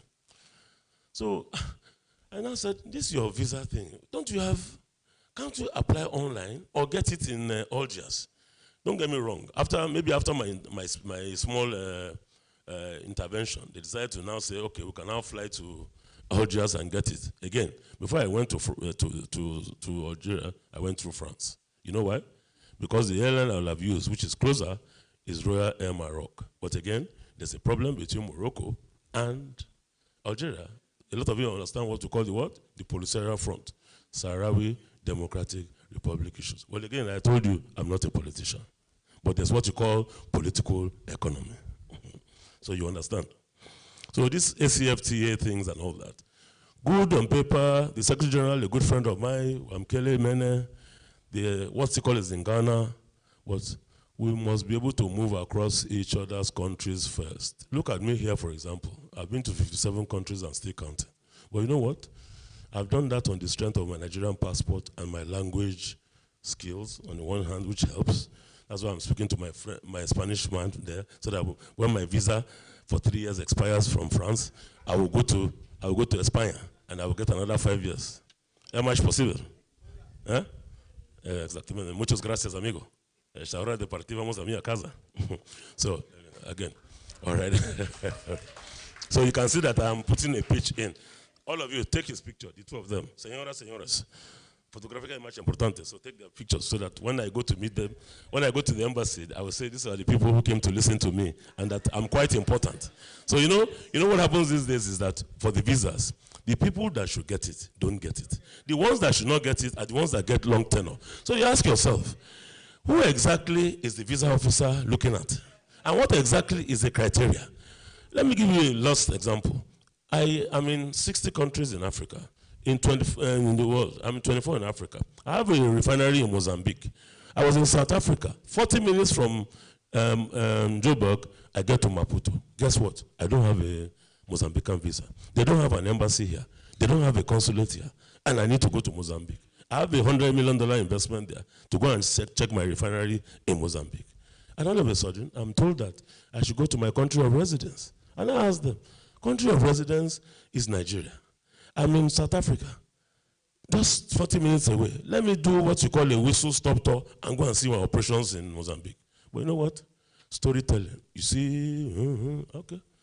Long and short, I came back. As I speak to you, there's a saying in French, en attendant Godot. Attendant Godot means you're waiting for Godot. It's a book written by Samuel Beckett, Waiting for Godot.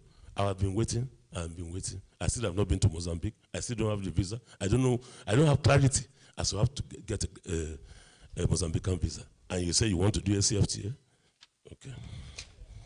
So you guys can understand the paradox and the complexities of some of the problems we face. The inherent contradictions, okay, in our body politic and our economic realities.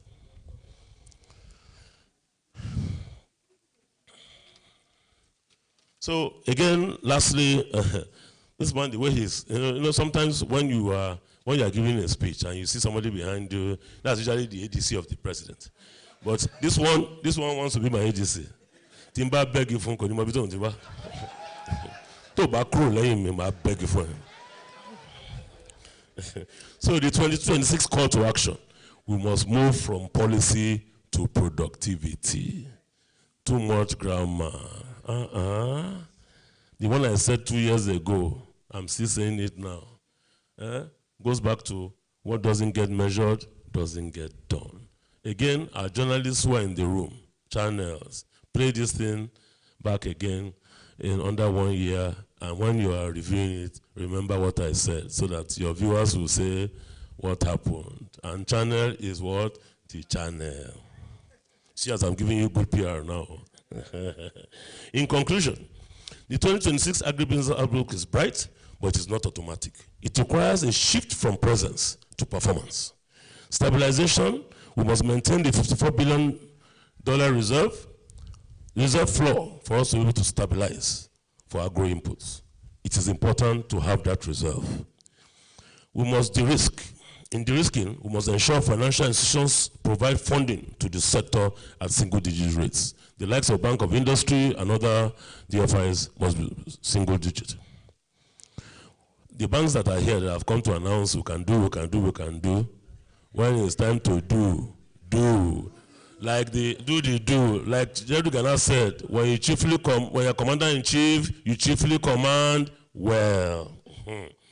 So when you're a banker, you bank well. So protection, guard our local brands against predatory global politics.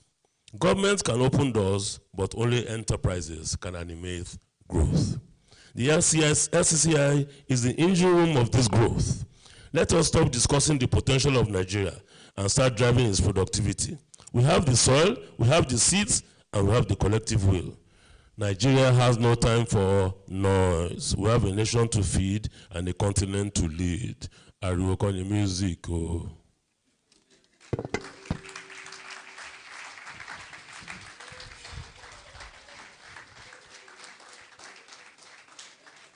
Thank you so much. Thank you so much.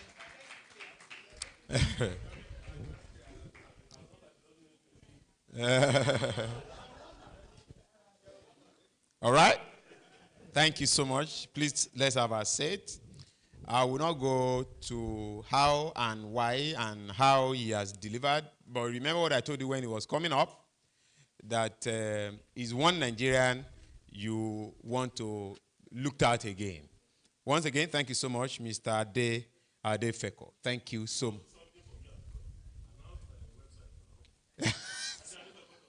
Okay.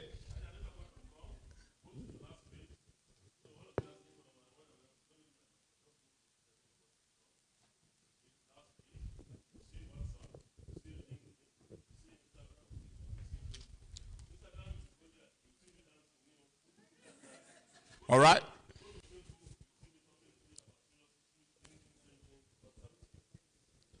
Thank you so much, Mr. Ade.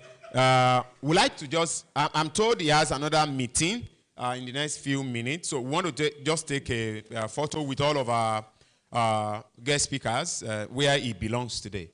Mr. President, the chair of the Agri Group, and all the speakers. We'll take other photos later, but we quickly need to get this done. Please, can somebody help me call the Director General? She needs to be in this photograph. Please. Please.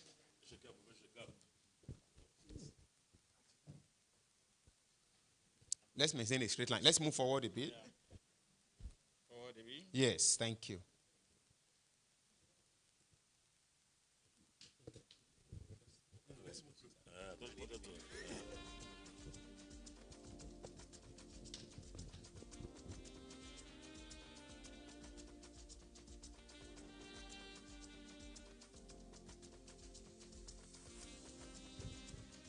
Are we good? We should be good now. Thank you so much. Thank you, sir. So we can allow Mr. Ade Adefeko take his leave for his board meeting while we go to what is next.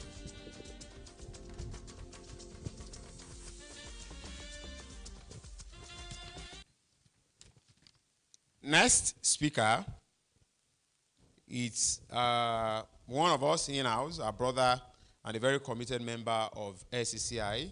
Please join your hands together as we welcome to speak to us on why Nigerian farmers and agribusiness, what Nigerian farmers and agribusiness must do differently in 2026. African farmer Mogaji. Put your hands together for him, please. Thank you. The President, Council, Vice Presidents, diplomatic community, senior colleagues, and fellow colleagues, and gentlemen of the press. Now, my presentation is going to be a bridge between what has been said and the realities and what needs to be done. I've been privileged to be in the sector for almost 3 decades. If I check when I started in 1987, then that's more than 3 decades. I started as a teenager, and I've been able to see the good, the bad, and the ugly. And I understand the timing in which we are in. So I'm going to be a bit practical, a little blunt, because we are also on the platform of LCCI, Lagos Chamber of Commerce and Industry, who is an umbrella advocacy group that can interface with both government and private sector. So we need to leverage it. So I would like to start by asking, how many people are active players in the sector? You are an active player in the agri sector. Can I see your hand? Wave it very well. Okay, please put it down. You are interested in the sector. Can I see your hand? About to, okay, fine. So it's looking like a 60-40. Okay, you just came here for information. Okay, fantastic. So I'm going to be, I may not follow this slide like I made it, even though it's very short. But I'm going to challenge us, and I'm going to challenge myself also, based on the realities. And the realities that I want us to focus on, that I would want to ask, please help me ask your neighbor, are you trapped in Nigeria's past? Look to your other side and ask your other neighbor, are you trapped in Nigeria's past? Did they answer you? Okay. Now, I asked that question because when we have gone through trauma and challenges for a while, we tend to stay in our comfort zone. Challenges build an invisible wall around us that we may not be able to see further because of the experiences we've gone through.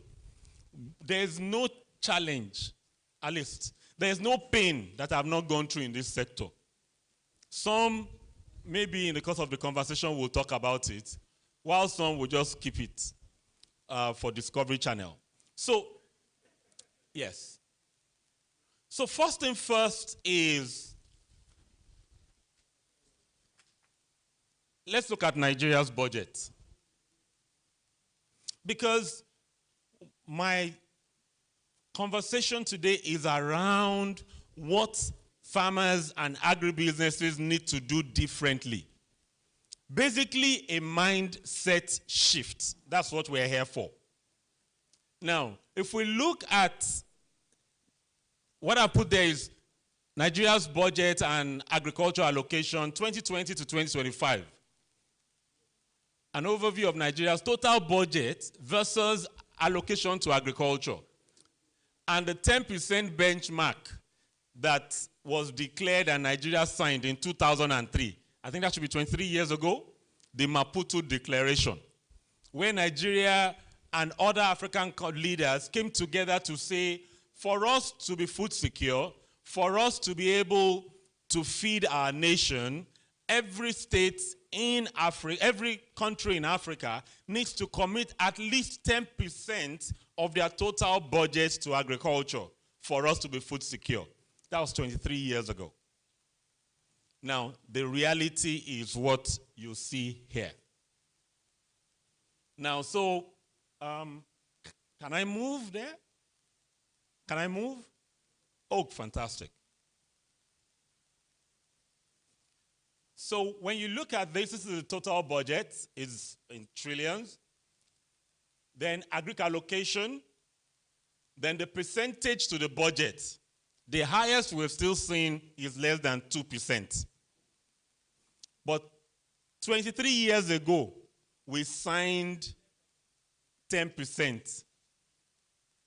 But 23 years after, we're still committed to 2%. Now, when you check the second to the last line there, it talks about the amount that the amount 10% of the budget. But when you look at this extreme end here, that's the deficit. The amount of money that we ought to have invested so we create jobs and co. So when I did the calculation, I actually did a 10-year, but I just decided to narrow to the last 5 years. So total funding deficit is a little above, let's say 12.3 trillion. Between the last 5 years. Real data, we all have this. So if there's a deficit of 12.3 trillion naira, my question to you and I to face reality is, why do you want a miracle to happen? There's no miracle that can happen. You don't invest in the infrastructure, there can't be any development. But those gaps, that's 12.3 that government does not put in budget, is also an opportunity. In the last 2 decades, I've always amplified opportunity in adversity from the great book Think and Grow Rich that I read about 30 years ago. That out of every adversity comes a greater or equal opportunity, provided we can look for it, we can find it. We need to look for it. So, yes, government has not put in the funding, but that gap is for the private sector. So the question also is that why is the private sector also not creating this bridge? Because in Nigeria, we focus too much on the government. And the government also cannot deliver it. So when they can't deliver it, we all suffer it together. So bottom line is that we need to begin to think like the Chinese and the Indians who come to Nigeria where there's no power, road infrastructure is bad, but they don't complain. They look at long term, put in the resources, thrive in Nigeria, and export the produce. Long-term thinking and ability to wait. Very important. And that is why I would want LCCI, as the advocacy body, for us to champion this. And I'm very excited and happy, and I can boldly speak for the president that is very interested, and not just interested, committed to food security in Nigeria. So I'm going to run now, and I'm going to address a few policies and what we need to do. Before I go on, how many people are members of Lagos Chamber, LCCI? You're a member of the chamber. You're not a member of the chamber. Can I see a wave of hand? Okay, so we need advocacy thrives when we are plenty. When I was chairman Agric a few years ago, I went on every media platform as often as possible, and I was speaking to government, speaking to private sector, but I was using chairman Agric, Lagos Chamber, so nobody could hold me. Because I was not speaking on behalf of my company, I was speaking on the platform of the chamber. So if anything wants to happen, they can't fight the chamber. So if we come together, we need more people to come in. So this advocacy thing, we need to move. So fine. Now, when was 1,000 naira introduced to Nigeria? When was it? When was it? Okay, so because of time, we're thinking about it. There was an advert. And why do I know this? Because I changed my name to African Farmer legally 21 years ago. This year makes 21 years. And that was when I saw this. This is the advert of the 1,000 naira note. But I'm going somewhere. Please, I need you to read something. Can you see this? It's too far. Okay, but I'll read it. This red portion, especially where I underlined, he said, trying to convince Nigerians, that 1,000 naira note will not create crisis. It says, the red column says, it will not cause inflation. Inflation is caused by increase in money supply and low output of goods, in brackets, especially agricultural products. This was what CBN told Nigeria 21 years ago. So guess what? If CBN said that 1,000 naira note introduction will not cause inflation, that inflation is caused by low supply and output of goods, especially agricultural products, is it a miracle or a challenge that we are where we are? Because there's been low output and low supply for at least 21 years. So we are where we are because we have not done what needs to be done, both government and private. I'm a turnaround expert in agribusiness, and taking responsibility is the first step. So, this is the policy direction of Nigeria. I want you to listen just a minute or so of what the president says. So, because when you know where policy is going, you can go and pitch ahead. Will you also consider price control? Because it's like people are just doing what they like. I don't believe in it. Sorry, Babajide, I don't believe in price control. I don't. What can we do, sir, to bring down We just food prices? continue to supply the market. We work hard to supply the market.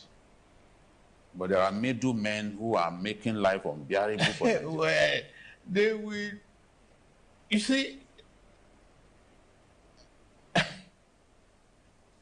it's a question of supply and demand. It will come to a stage where you cannot hold no more. It will come to a stage. Now, so what happened here was Babajide Otutoju, the veteran reporter, was interviewing the president amongst other people. It was a media pally, and he was talking about, that was 2024, the prices of food had gone up too much. And he was asking the president to try and control prices. And the president said, I don't believe in price control. I believe in free capitalism. Let everybody play in it. The more we produce, the more the others have to run away. And let me say this, practical. I'm not a contractor of federal government or state or local government. You won't find my name on any invoice yet. Yet. Yes, because consultancy and advisory is what I do. So, but what I'm saying is that Nigeria officially allowed food to come in 1% of the annual requirement of our corn. 1%. That was the official. Okay? And within 2 weeks of that 1%, prices began to crash. And the 1%, when it came, the 1% actually is still in our silos. So what made prices begin to drop by over 50%? The people who hoarded pushed the thing to the market, and the market was saturated. But what also happens back end is that when government allows 1%, over 40% enters back door. So officially they will bring in, but you know, man, no man. They will relax the thing. So they brought in more than needed. But the moment the vessels of government docked at Apapa, all the people who hoarded, meaning the grains were in the country, but people were making money off the suffering of Nigerians. That is not government. That is we, the people. And the grain was not even released into the market. It went into the silos, and it did not come at the same time. So when we want to apportion blame to government, there's a place for that. But also, people making money, a ton of corn went to as high as 950,000 naira for 10 bags. And the moment they allowed the corn docked at Apapa, price dropped to about 500,000 in less than 2 weeks. So what I'm saying is, what the president said, that when we supply the market, the prices will crash. Now, supplying sustainably is what is important. So we need to look at this. You also consider. Okay. Now, because I'm not here for theories, let's look at solutions. This is Business Day publication. And Business Day monitored a crisis in Nigeria for 12 straight years. If you see the heading, it says, Nigeria breaks 12-year tomato scarcity jinx. So for 12 years, Business Day every year between May and July monitored tomato scarcity. The prices will go up a minimum of 100%. 2024, it went to about 400%. When a basket was sold between 150 to 200,000 per basket. While some of us early that year went to warn on national TV that the prices was going to hit that. So there's no rocket science in what is happening in the agri sector. Some know what's happening. So how was that resolved? I have been monitoring it for 26 years in the north, south. But Business Day has been monitoring. Imagine how many ministers of agriculture have sat in that position for 12 straight years. Imagine 26 years and one person said, we should fix this. This is embarrassing. And this is, so some of us will need to volunteer, which is what you need to do differently. Some of us would need to volunteer. I volunteered for the federal government for 8 months, volunteering. And we were able to turn this around. Your knowledge, my knowledge is useless when we can't collaborate. I went to collaborate. I saw the minister and the ministry, the permanent secretary, they're all willing.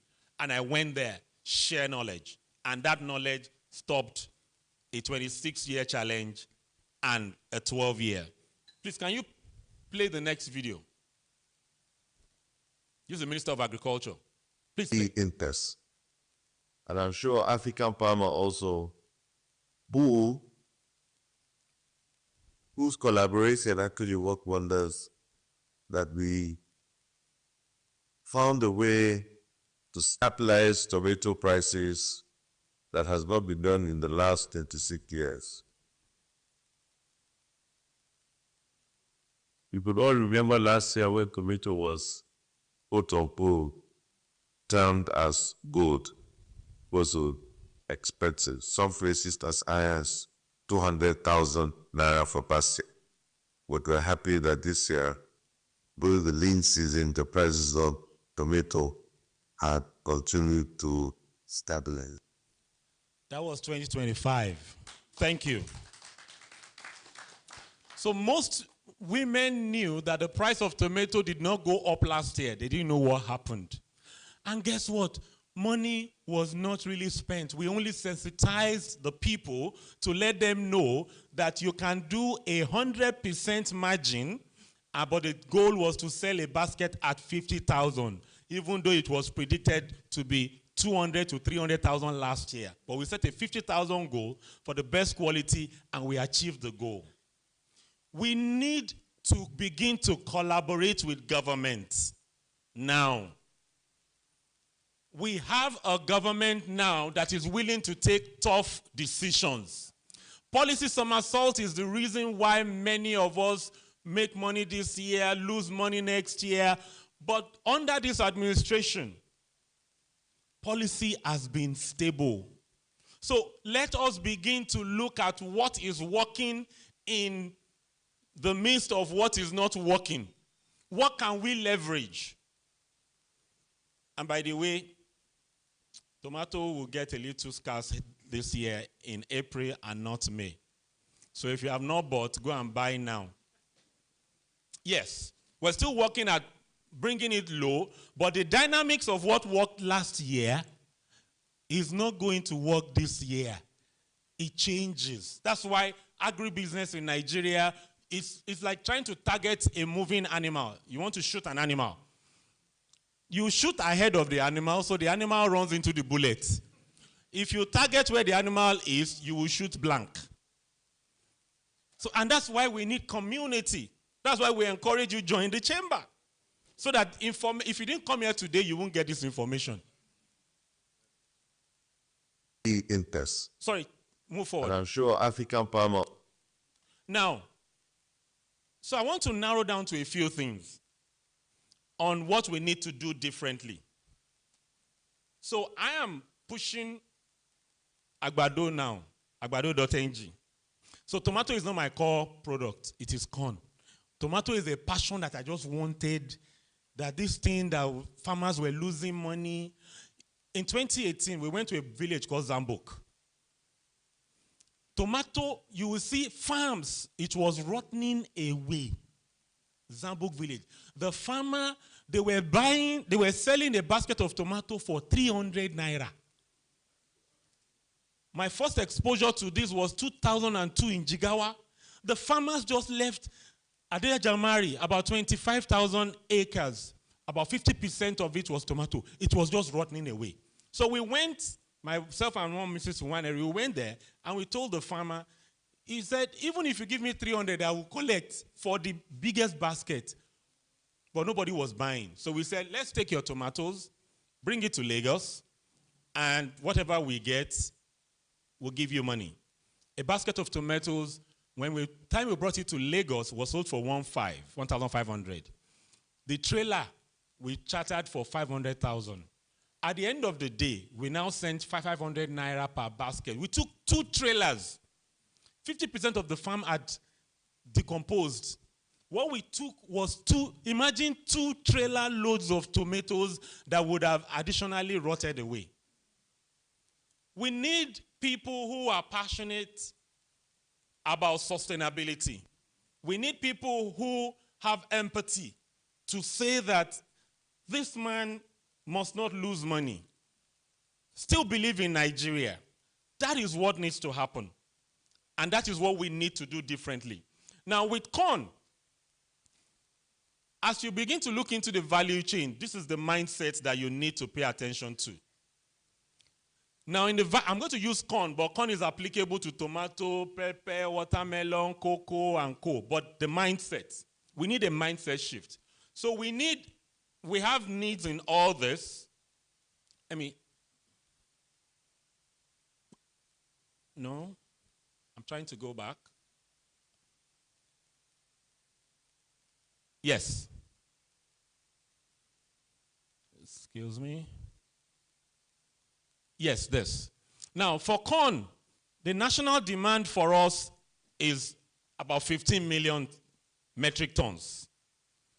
What we produce locally now is about 11 million tons with a deficit of 4 million tons.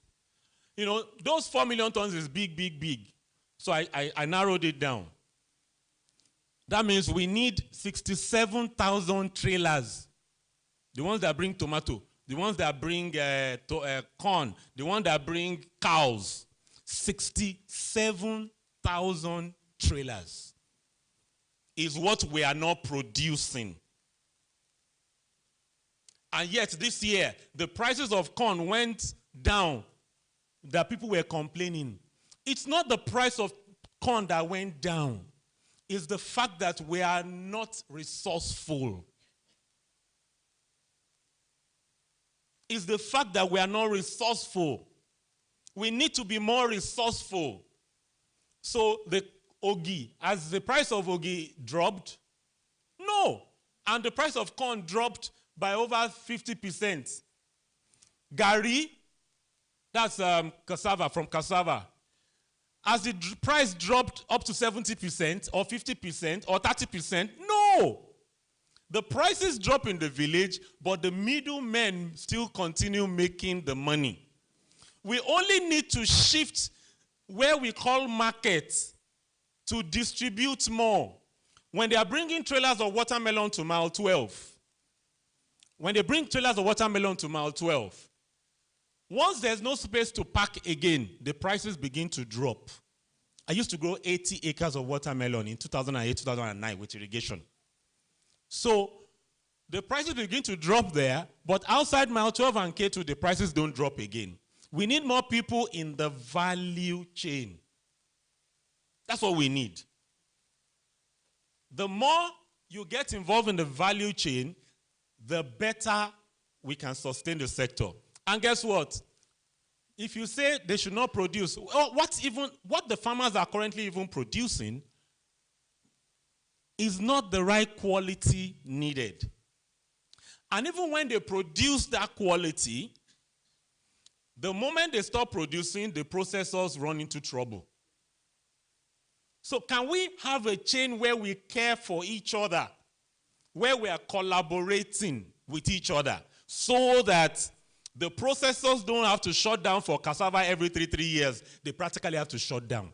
Because the prices will spike every 3 years. They can't buy, but they will be taking advantage of the farmers for 2.5 years. Can we work together rather than taking advantage of each other? Government has nothing to do with that. It's mindset. So, imagine these 60,000 trailers. 67,000 trailers. You know what that is? They will buy tires for the trailer. They will buy engine oil for the trailer. They will buy sack for the trailers. Not even the products. How many people will drive the employment? That means 67,000 trailers. And you know the funny thing about this conversation?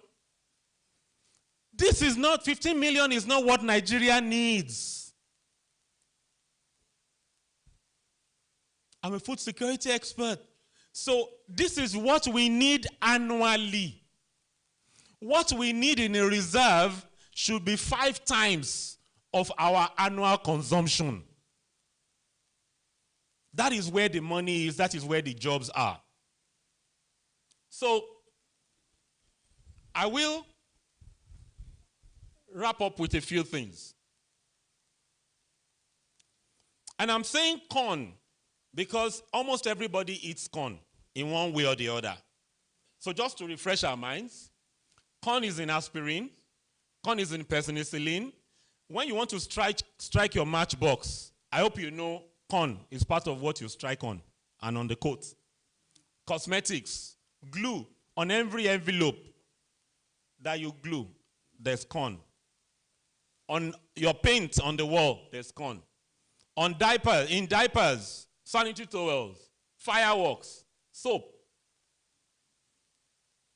How many people know the number of children that is given birth to in Nigeria every day? You have an idea? Okay, because there's no time. Google it. 20,000. Every day, there are 20,000 babies given birth to in Nigeria.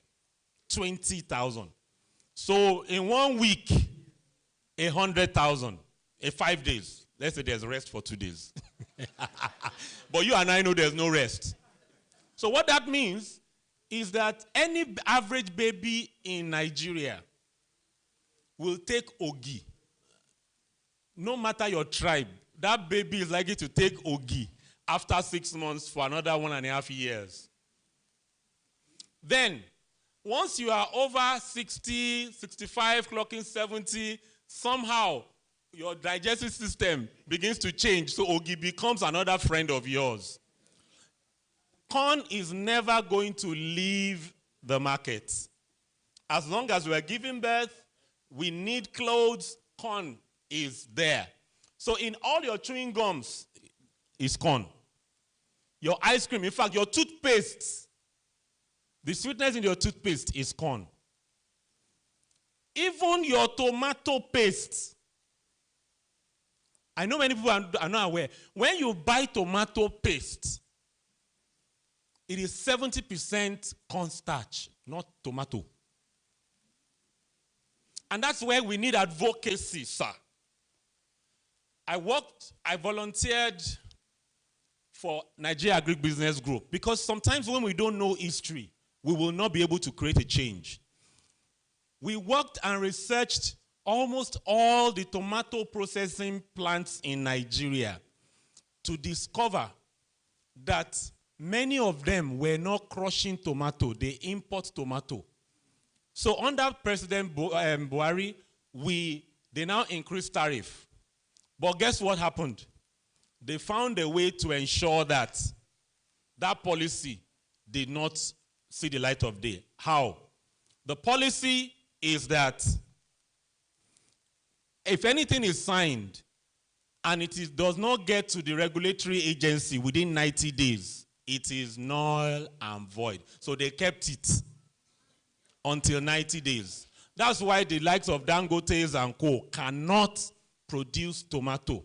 And they now came up with the policy, the challenge again, that the quality of tomato that is produced in Nigeria is not the same quality they use in paste. But guess what? For 30 years, Europe and US use the same variety we are using in Nigeria currently to produce the paste. But because they developed new varieties, they now said ours is not of good quality, but for 30 years, we could use it. What am I saying? That is NAFDAC regulation that they are using. We need to use something that works for us. And as I wrap up, MSMEs in Nigeria in the agri sector are going through a lot.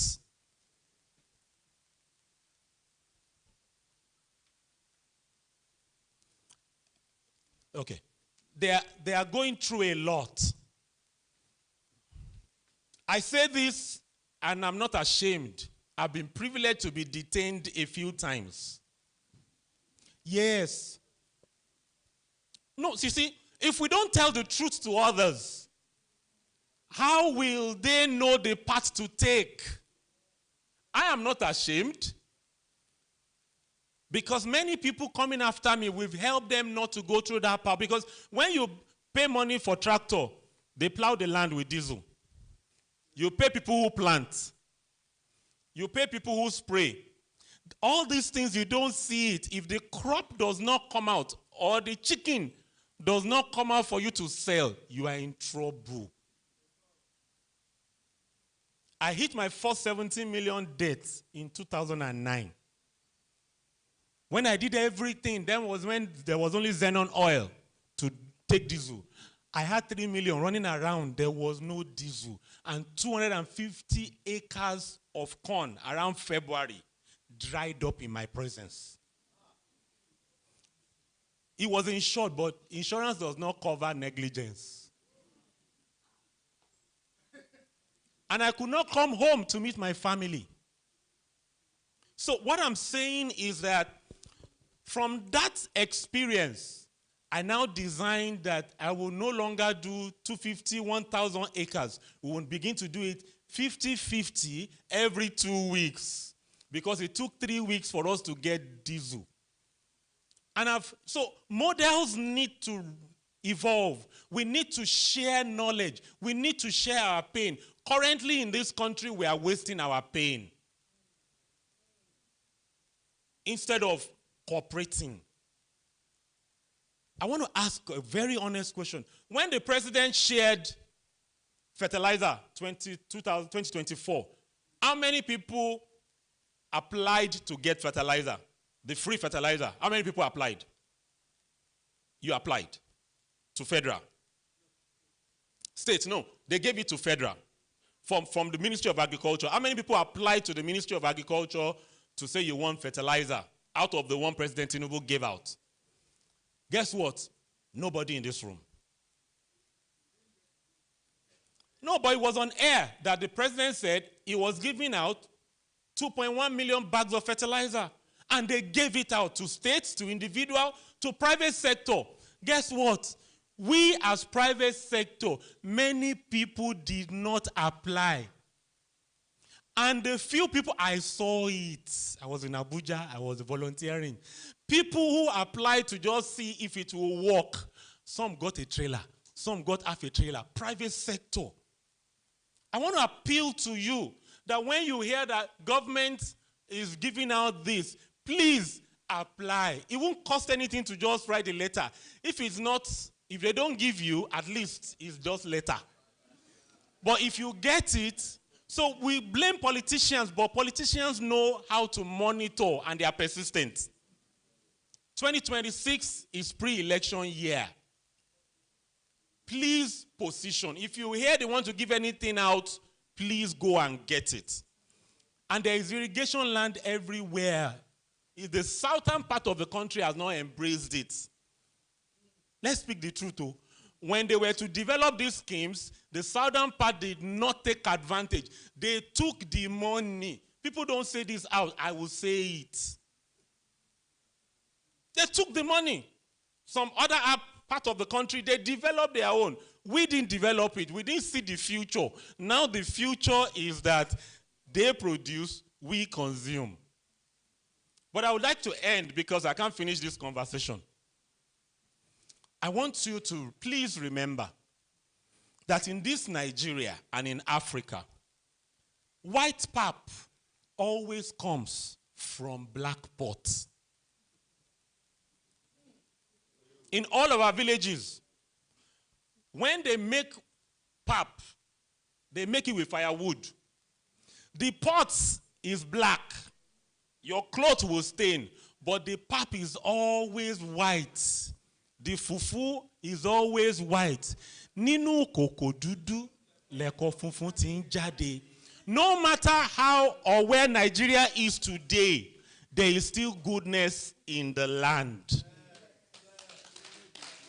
So I say to you, are you seeing trouble or are you seeing opportunities like the Chinese? There's a lot of opportunities, but until we come together to collaborate, until we come together as a cooperative, until we come together as one, we won't be able to leverage. When you hear that they brought tractors from Brazil, the Spaniards are here, foreigners are trooping in. Are you trapped in Nigeria's past or you are obsessed with Nigeria's future? Thank you.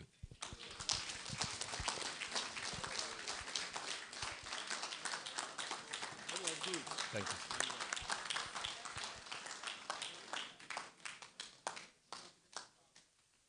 Put the hands once again for African farmer.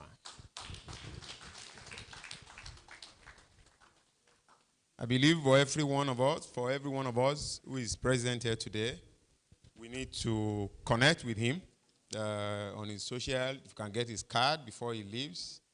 He's one Nigerian that I know very passionate about agri, and he has moved it further, changed his name to African Farmer Mogaji. I know his name. I won't tell you, so you ask him. Fortunately, we are friends, and we're from the same state, about the same town. So I know him well, and I know when he changed his name to tell you he wants to leave agric and everything about him, agric and farmer. Thank you so much, Folu, for doing the needful. I think I told you his name now. All right. All right, thank you so much. We will take the last guest speaker for today, but just before I bring her up, we recognize her when she was on her way the other time. We have a team from Niger Delta Development Commission who saw this event online, and they traveled all the way from that side to join us. I'd like to recognize them, Mr. Tunde Ojekunle, Ayodele Gomez, and Bumi Awoni. 3 of them are here, all the way from Niger Delta Development Commission, and they are here today. Thank you so much for believing in this and for making our time to come. He told me they arrived last night to be able to meet up today. That tells you that you are in the right place. If a group of people can come all the way from south to participate in this event. They flew in, they stayed in an hotel. They are not looking at those costs, and I believe they are getting value. Let's bring up to speak to us for the next 20 minutes. 20 minutes because we are not doing well with our time now. And we're still going to have question and answers session. So I need us to maximize the time. Put your hands together for Mrs. Grace Oluwadare. She's talking to us with the topic. She'll be speaking to us with the topic, Women in Agribusiness, Perspectives and Focus Area in 2026. Please put your hands together for her.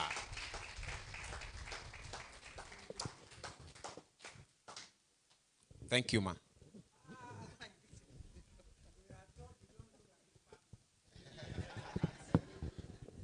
Good afternoon, everyone. And in fact, it's been very wonderful being around here. And the last speaker said, are you trapped in Nigerian past or obsessed in Nigerian future? That's a big word. No, that's a big statement. So we all really would say we don't trust in Nigeria. That's the common thing. In fact, as a matter of fact, not recently, I told myself, I'm just in Nigeria, but I'm not in Nigeria. But the fact is, we are not jackpotting. We'll show you here, you know. And it's been very wonderful. People will say, I thought you've jackpot. I'm not going anywhere. We stay here, we'll not die here, but we'll prosper here. And it's been very wonderful. You see, like my chairman is a soft farmer. In fact, even me, I'm still like, okay, you're not a farmer, you know. But farming is wonderful. So a lot of us here, we know what, some of us are really in the field, like my chairman, the primary farmers and all that. Some of us in the value chains and all of that. But if you look at it, agric is the gold of the time. That's the gold, because you must eat, you must survive. You can decide to wear a pair of shoe for 5 years. But you can't afford not to eat for 3 days. At least somebody will even pity you. So it's something that we are all sitting on gold. If you're a farmer, whichever value chain you belong to, you control the thing, you control the money. So let's not be trapped in Nigeria's past. Rather, let's be obsessed in the future that it gives. So I'll be speaking from the perspective of an agro-processor. I'm a processor. Now, for women in agribusiness, you know, now, those days, our mothers would join our grandfathers, and join them to go to the farm, and all they do is to pick the tomatoes and all that. But we have passed that now. Women are doing great things in the agri sector. And there are opportunities that if you don't open your eyes, if you're not ready to learn, the funniest thing about life is you don't see what you don't look for. I don't know if anybody understands. I don't know if what you don't look for, you will not see it. Even if it's just by your side, you will never see it. The first day you begin to I want to buy this car. I'm telling you, you see that car like everybody is using the car. You know, the moment you be like, I want to do this, from your heart, I want to do this, I can do this, I can do better as a woman. So I'm talking about women in agribusiness. You know, it's only the few, I don't know, all the women here, I'm sure, knows that we have the power. And I want to encourage us to use it. Use your power as a woman. There are many platforms, a lot of opportunities. In fact, last year, International Women's Day, few people that was when I learned that women have national anthem. Very fun, yes. Yes, women have national anthem. Yes. There's no time I would have sang it for us. A very, very nice one. So, as a woman, you have a lot of opportunities. There are grants, there are a lot of things, encouragement, lectures, capacity buildings, a lot of things. But then, what you don't look for, you cannot find, even when it's just beside you. So the value chain, I feel, is very, very comfortable, much more comfortable for women, which is the gold mine. That's the processing. That's, imagine, the value chain that is like he said, the two speakers, I think the last two speakers also talked about it. The margin is high. Good return on capital. I'm saying it from the perspective of, I'm a beneficiary. Practicality. Now, the things the farmer would go and do all those and all that, you just touch here and there. And then you have your margin, serious margin. He was talking about corn. Those things would look down on. People are cashing out. Now, those days, we always have corn made in whatever way, but now they are doing the powder in different varieties. Look at that. That's one aspect. The common thing that I would throw around, those days, I grew up in the north. kuli, when you are chewing kuli, you'll be hiding it. You know, you'll be hiding it. And personally, I don't like it because it gives me constipation. Now kuli has gone international. Do you understand? People now package it in a way that, so that those are the areas that we seem to neglect so many things. I know, so in my factory, I started doing dry iru, not because I wanted to do iru. A client came to me and said, you can do this. I said, oh, I don't like this smell. I don't, you know. And then only for me to do it for her, someone saw it. And like, I have been looking for this thing. Money. Somebody will say, I can't do dirty. What is the farmer is doing the dirty part. You just do the tush part as a woman. Just do that tush part and make your good money. You understand? And make your good money. So if you look at the value chain of agro-processing is a gold mine. The margin is really high. And I can say, if you're so lucky to have a processing center as a small business owner, then you are good. You're good to start, not good to go. At least you're starting. You'll be very surprised at the rate people are looking for just that your 2-3 bedroom flat as a small business owner to get where to produce. Do you understand? Apart from you yourself producing and making money, people are looking for where to put their head and like, I can do this small thing. A client came to me from the US and said, I want you to do bitter cola powder. And at the point, I don't have time now, I'll do it later. And because she knows how, okay, the things we have that we can actually do a lot of these things because of the dehydrators and all that. And she brought it. And we did, agro-processor. If you say, you know why you say, my people say, whatever, trailer, I can carry it. So as an agro-processor, you can do all things. Your machine is there. And I tried it, and it came out very nice. I mean, very, very nice. And a white man reached out to us. I need your bitter cola powder. Agro-processing. That small thing you think does not matter, it matters. And then this helps us trickle down to what African farmer just said. When you play your part, I play my part, then we reduce scarcity. And you also make good money. You don't need to jackpot. In fact, a lot of people that we produce for had the jackpots. And I now ask, when you are in Nigeria, they tell you to have a shop. They tell you to sell Zobo. You will say no. Now you are there doing it like it's a big deal. So let's take it. We have good things here they are really big deals. I also want to talk about, I think I've joined the two together, the exporting part. Not just the local part, the exporting part. Now, the population, we have the population here, we have the market. Funny enough, the market out there is growing more than we expected. Non-Nigerians are beginning to take even Nigerian things. Because our people are already, they've been able to migrate our culture. The Mexicans are looking for what you have. So the market is there. So on the value chain of agro-processing, if you can come into that value chain as a woman, or even as, men together, we are all here. But I was asked to talk to the women, right? So if you can come in, you will not only make money within Nigeria, but you will make money outside Nigeria and even to non-Nigerians. And the non-Nigerians will bring you the dollar you are going over there to jackpot. They will give you the money. They'll give you the money. Now, when we look at the whole thing, when you don't play your part, I fold my hands, government. Government will really not do anything for us. Let's be very sincere. Who are the government? We are also the government. We keep having meetings like this, like Mr. Ade said. We've had enough of talk. As a matter of fact, last year, I think my outings were just like 3, 4, I can count. I told myself beginning of last year, I'm going nowhere. When it comes to outing lectures, I'm tired of hearing. Let's do, they do. Those ones that are doing, let's do. If you're not active, if you're not practical, I don't move with you. And I can say that I settled down to that, and 2025 was really, let's stop the talking, and let's be realistic, let's be practical. Whichever value chain you can come in, there's money in agric. There's money. I mean, there's money in agric. Let's not look at those little things. No matter what you're doing, the part you can do, please do it. The spices you can do, just put in your best. And then we're also helping our farmers so they don't have to waste things. When I know that when I produce, I have the other end to use what I'm producing. I'll be encouraged. And then all these middlemen, we can be able to cancel some of these middlemen. Aggregation is another part of it.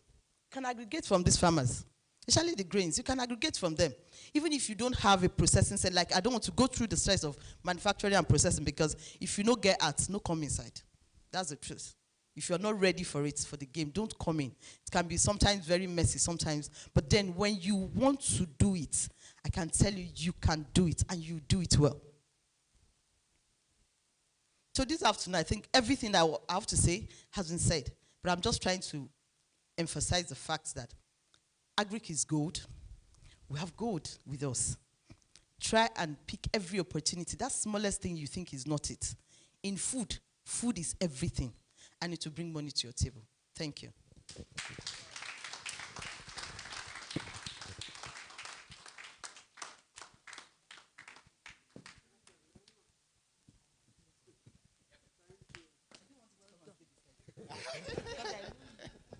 Thank you so much.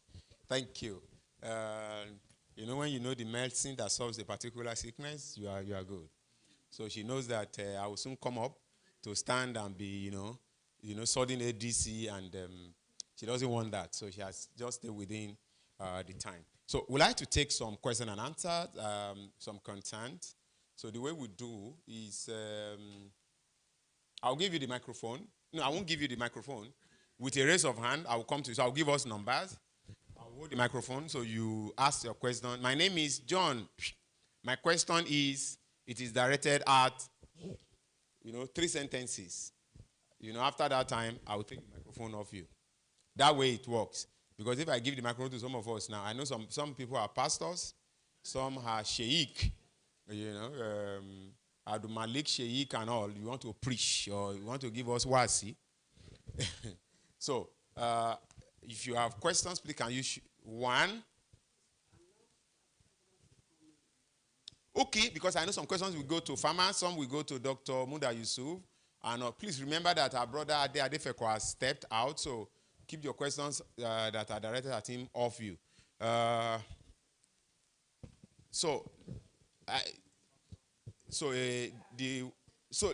Yes, Africa farmer, please. Can we please bring in Africa farmer wherever he is? Maybe he had gone to the restroom. Oh, yes, he's in now. So let's do the numbers. 1, so I pick from this row. 1, 2, 3, 4, 5, 6, 7. So please keep your number 7. Okay, good afternoon, everyone.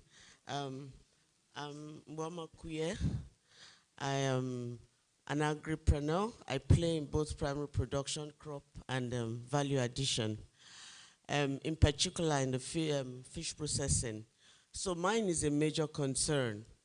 2018, we had a ban started with the US, then Canada, EU on export of aquacultured fish. And since then, it's been a huge challenge for those of us engaged in fish processing. In recent time, we've been receiving a lot of requests, from foreign international markets, to collaborate to process fish. So as it stands, we can only get from wild catch. And the huge challenges, these fishes are not available in commercial quantities. Yes, this year we resumed, and I've collaborated with about 5 countries, just ex-factory processing. But as I speak now, I have 3 standing requests. I have from Finland, I have from Germany, I have from UK, but I cannot get fish to process for them from the wild. So I'm here to actually ask, how can LCCI come in, to facilitate the advocacy to lifting the ban on aquaculture fish, because we have more than enough of that. And when that is lifted, I tell you, every fish processor in Nigeria is going to have very quick scaling and all that. That's not really why I came. I came to get, the information, but I just thought I should just lay out this concern because there's the need to collaborate with Department of Fisheries. We have done a lot, those of us in the processing, sector, but we're not getting any positive response, even from the federal government, level, and it's quite frustrating. Thank you so much. The Agri Chair is here. You have thrown that challenge to SCCI as a group. He's here. I will suggest again that you meet him after now. You can set up advocacy stuff. That is very possible. Number 2.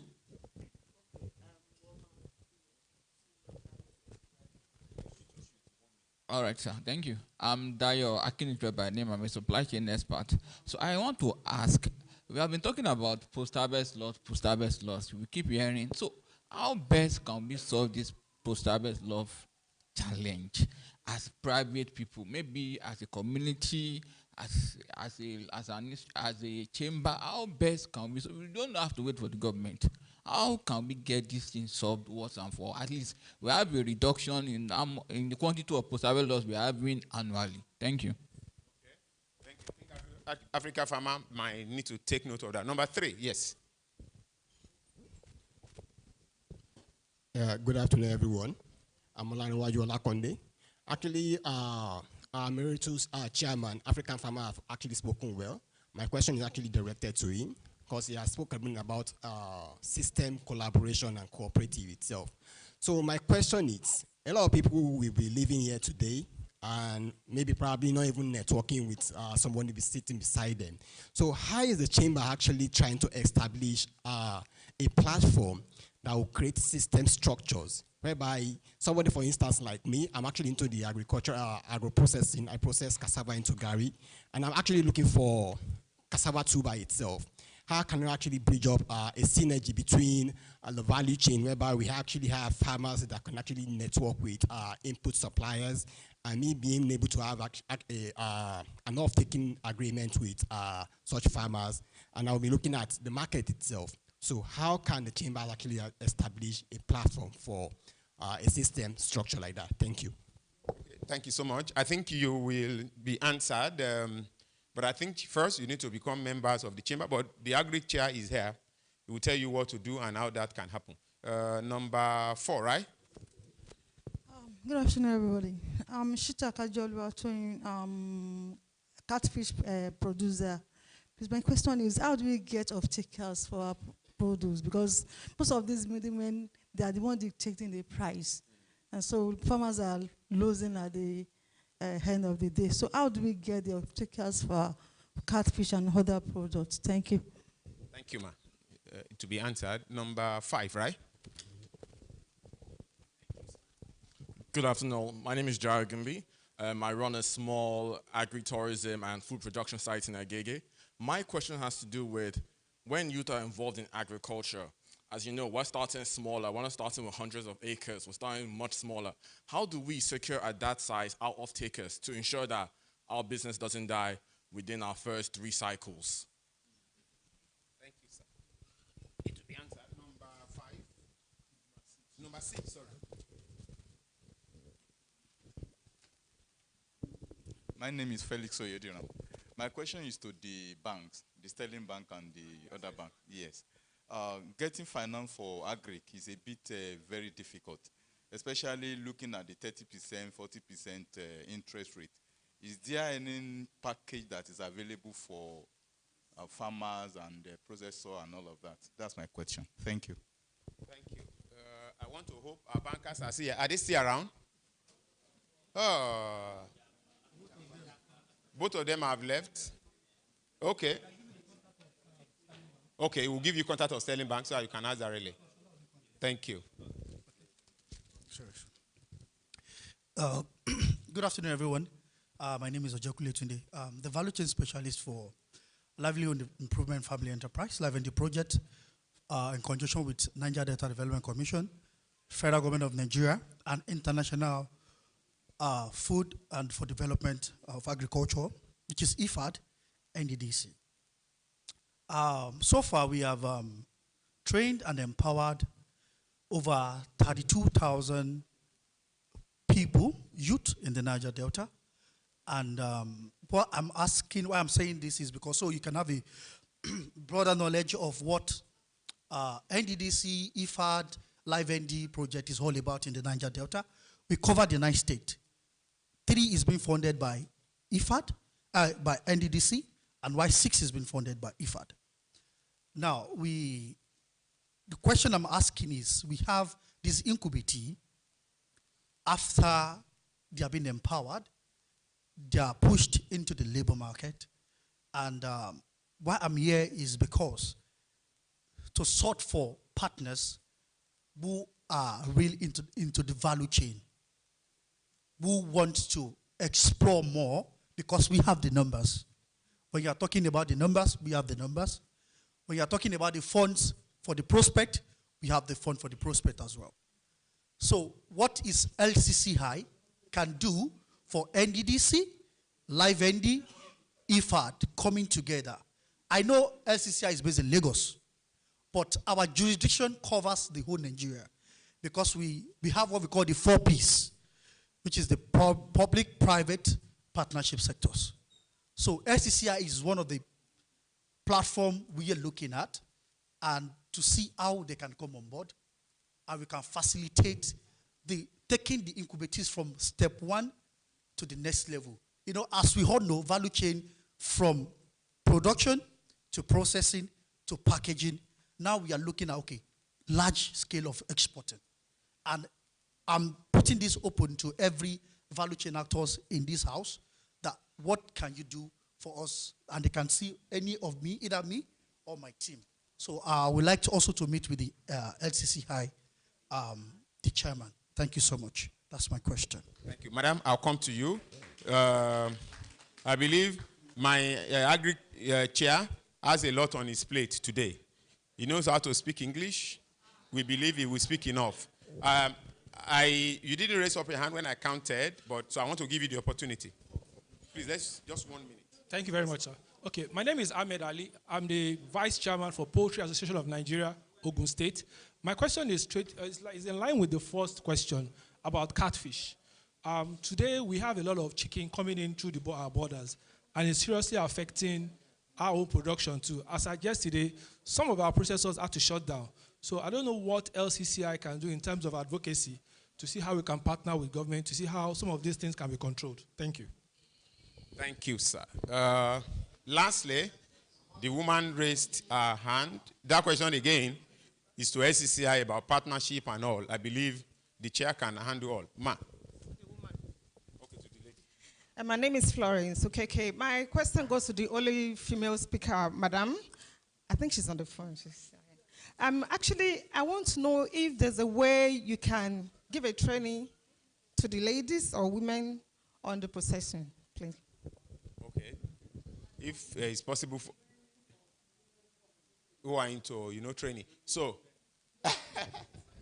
my president said, including men, yes. So, Mr. Chair, let me do like this. Let me give to Africa Farmer so he clears his part. About 4 or 5 things are about SCCI. What can SCCI do? How should Dr. Musa will also lend his voice so that you can then wrap it up on how SCCI can help them this, how SCCI can, SCCI is a solution house, and these ones are to be handled by you. Farmer, and then we give to Dr. Muda. Okay, thank you. So first thing first, a few people spoke about off-takers.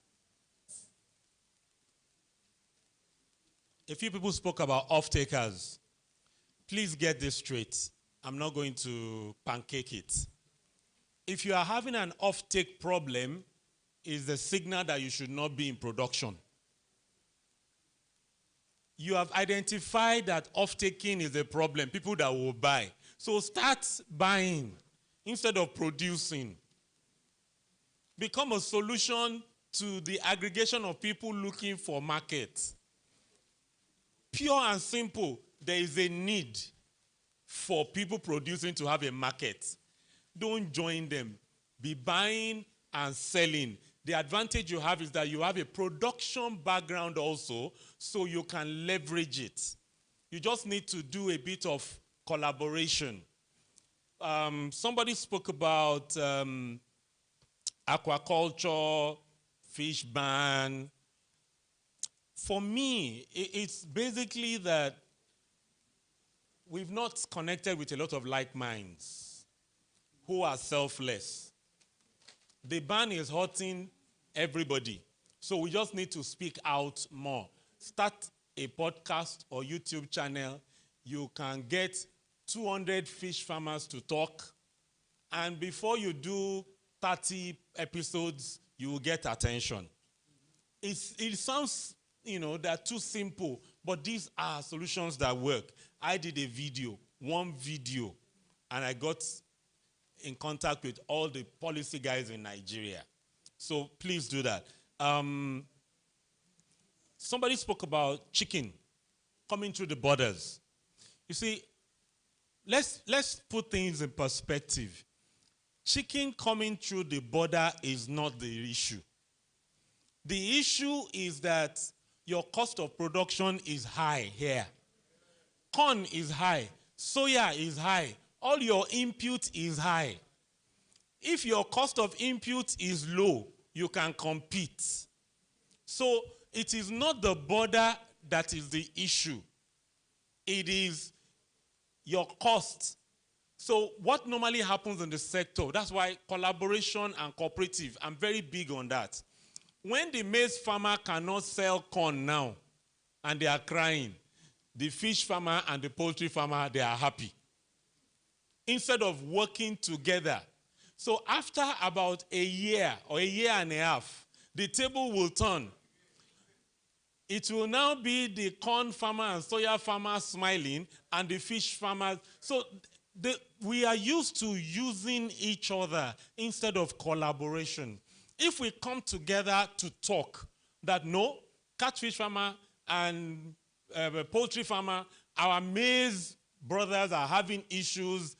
Government, how do you work with us? Private sector, but no. When it's okay for us, we isolate. And globally, where structures are working, people are willing to sacrifice. Importation, I've always said this, America is the 5th largest producer of tomato, but yet one of the biggest importers of tomato. What they do is they focus on producing tomato for making ketchup and co. And they import fresh tomato from Mexico and give Mexico corn and soya. So importation is not the issue. What value are you giving out also? So until we begin to work on this corn, 50 to 60% of any bag of feed is corn. So if we don't focus on how to drop the price of corn, no livestock in Nigeria will be able to survive sustainably. We need to be talking about sustainability in input rather than the border. People, you don't have control over custom. Every minister of agriculture in Nigeria since 1999, Google their name and custom. You will see their video. Everybody has been... Custom is beyond, is politics, is everything. But it also is not the problem. There's what is called the small business advantage. So don't let us focus on the obvious problem. If you come together, Nigerians want your chicken more than the imported chicken. I hope you know. Nigerians want to know that this chicken is produced from Nigeria. It doesn't have formalin and all these chemicals in it. So please don't focus on the problem. Focus on how do I get these people. I used to have somebody in an oil and gas. The person buys cockerel from me. 30, 40, 50 cockerel. So there's a market for you locally. Don't look at the obvious problem. Look at your strength. You can't look up and down at the same time. If you focus on your strength and a few people to work together, you will do well. I still know people who grow chicken, and before the chicken is ready, some people have paid for it. So collaborate. If there's anything I want you to take away, and today the chairman also knows, collaboration.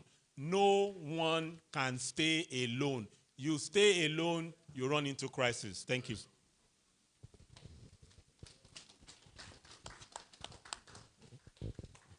Well, I don't think there's any particular direct question for me.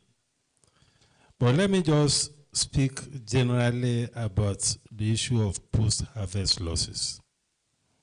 I think processing, could go a long way in reducing post-harvest losses. Even in those days when we were in the village, when we go to farm, there are all manner of traditional ways that our grandfather used to hang something in the farm, at home, dry it, and so on and so forth. So for those of us in the business of things that can either go bad or things that you struggle to sustain because of the impact on working capital, which is about poultry and catfish, I think we should have a strategy to process at some point. Another strategy could be to also connect with direct off-takers. Apart from middlemen, maybe restaurants, people that utilize the products directly. I think these are some of the things that can be done. But all of these things has to be part of our business strategy. Because if you are going to any business, we need to recognize the potential risk in those businesses and how to manage those risks. That is why you need people who have already done that business or who are in the business to give you some guidance on how you can navigate your way in the business. Because every business has a peculiar challenge. And you need to know those challenges so that you can anticipate and have a strategy to deal with those challenges. That's very important. Then the issue of advocacy. Those who have spoken about advocacy are in the right place. The LCCI is a very powerful voice as far as advocacy is concerned. Please escalate the issue to the appropriate chairman of the sectorial group, and by the time the chamber picks it up and speaks about it, it could make a whole lot of difference. So that will be my contribution. Thank you very much.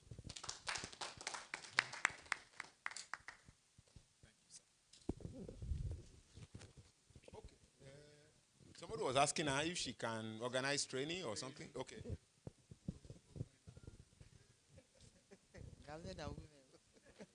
So for women that want to be trained in agro-processing, I think I'll volunteer to do that. So well, let's get the names together, get to cluster, get everybody in cluster. Only women, sir. As a matter of fact, anybody in agri group that is ready, but you must be a member of SCCI anyway. Anyone that is ready to be mentored in agro-processing. Yes, that's the condition. You have to be a member, yes, you have to be a member. You must be a member of LCCI. So, I'll ask Omeza to collect the names, then we can talk about it. And also, I think someone was talking about off-takers and the rest. I don't know what product she has. But I would say that when you are producing something, maybe, I think she was talking about fish or something. Yes. She has stepped out. Okay, so if she was here, I would have told her, so why selling to the middlemen? Why don't you be the middle person yourself? Why don't you go ahead and process? Add something to it. Just add value to it. And you discover that. So adding value to products makes you extend the life shelf. So you are not in haste to sell. You are not under pressure. And then you increase your money. So it's a whole lot. Once she can do that, she will definitely get the money. Thank you, man. So, Agri Chair, I think you need to wrap up about those SCCI should do this. SCCI must drag our feet. SCCI must grow our hair. Please, I need you to put your voice into that. Thank you, Mr. Sunday. So I'll start with the last one the Deputy Chair spoke about. I am primarily into production. And as of today, I am not processing. I said today, so that you not quote me tomorrow. I'm setting up processing plant for something else. But what I'll tell the farmers here this afternoon is that even if you are producing, you should market your products before the due date. I do volumes for processors. I've entered rooms in this country because I deal with processors, especially cassava value chain. And I don't process because I realize when we talk about processing in cassava, most times we are talking of cassava, gari, fufu. I realized I was competing with people I didn't want to be competing with. Their cost was low. Mine was high. I'll be selling, there was a day in 2017, they were selling my product somewhere in Ijebode. I was crying on my bed in Ikeja. And I said, this is the end of it. No more, because I had numbers that I was looking at. The people I was competing to didn't have that numbers. Their number was low. And they could sell at any rate. Me, I'm doing profit and loss. They are not doing any profit and loss. Me, I'm looking at 4% GDP. They are not looking at any GDP. They just get to the market, do their business, and they are out of it. So what I've seen that is a major gap, because we all cannot leave production, people. We all cannot leave production for processing. So what do we do as producers is you must market your product, either before you start or immediately you start. But before you harvest any product, fish, I use cassava because that's my strength, and that's what I've done for years. Before your product gets harvested, you must have, it's even good you have more, like, I don't know if Samuel is not here, he's a member of the chamber. We were together 2 Saturdays ago, he does potato. Now he has finished selling, people are still calling for products. And I told him this is a good problem. It's better to have more than less. So, but most of us, and he was telling me he's going to harvest something in May this year. Yeah, if you see the way he's marketing it, you think it's going to be ready tomorrow. I said, this one, take him easy. The way he's marketing it. And that's what most of us don't do. As farmers, we don't market. We have this assumption that people will buy your product because there's no alternative to feeding. But you are not the only one producing. That's one thing I want us to know. Fish, poultry, you are not the only one. People have options. And we have an edge, which I was discussing at this table. I've not eaten Mr. Ahmed, my friend, I've not eaten that imported chicken for almost 5 years. I went to a party in December. I was telling her, they served me that imported chicken. I took a bite and I dropped it. I was on the high table. They gave me 2 big ones. I tasted it because my wife has cultured my tongue with the local one, with the locally raised. I don't kill it, or the one raised in the country, processed in the country. My wife has cultured my tongue successfully, and I've lost taste for the foreign one. And people here also said the same thing, that they've lost. So, Mr. Ahmed, you don't have an importation issue. Maybe more of advocacy and conversation is what we should be talking about. Really. And the health benefit and other things. So my advice to us as farmers, don't assume, you look at all this GDP, 4 million tons for maize, and you go and plant maize, thinking somebody will come and rush you. Nobody will rush you. You rush the market with your product, and I can guarantee you, with the right network, right information, I tell people I can sell 100 trailers of cassava while sleeping. 100, bring it, try me. I'll sell 100. Monday to Sunday. Because I have where to push them to. Once they don't bring it, I will make money. I don't run an NGO. If you bring it, I'm a businessman. I'll give you my rate. If we agree, I'll push it Monday to Sunday. Why? Because I've been able to market myself in that industry that if you mention my name to the major processors, virtually all of them know my name. All.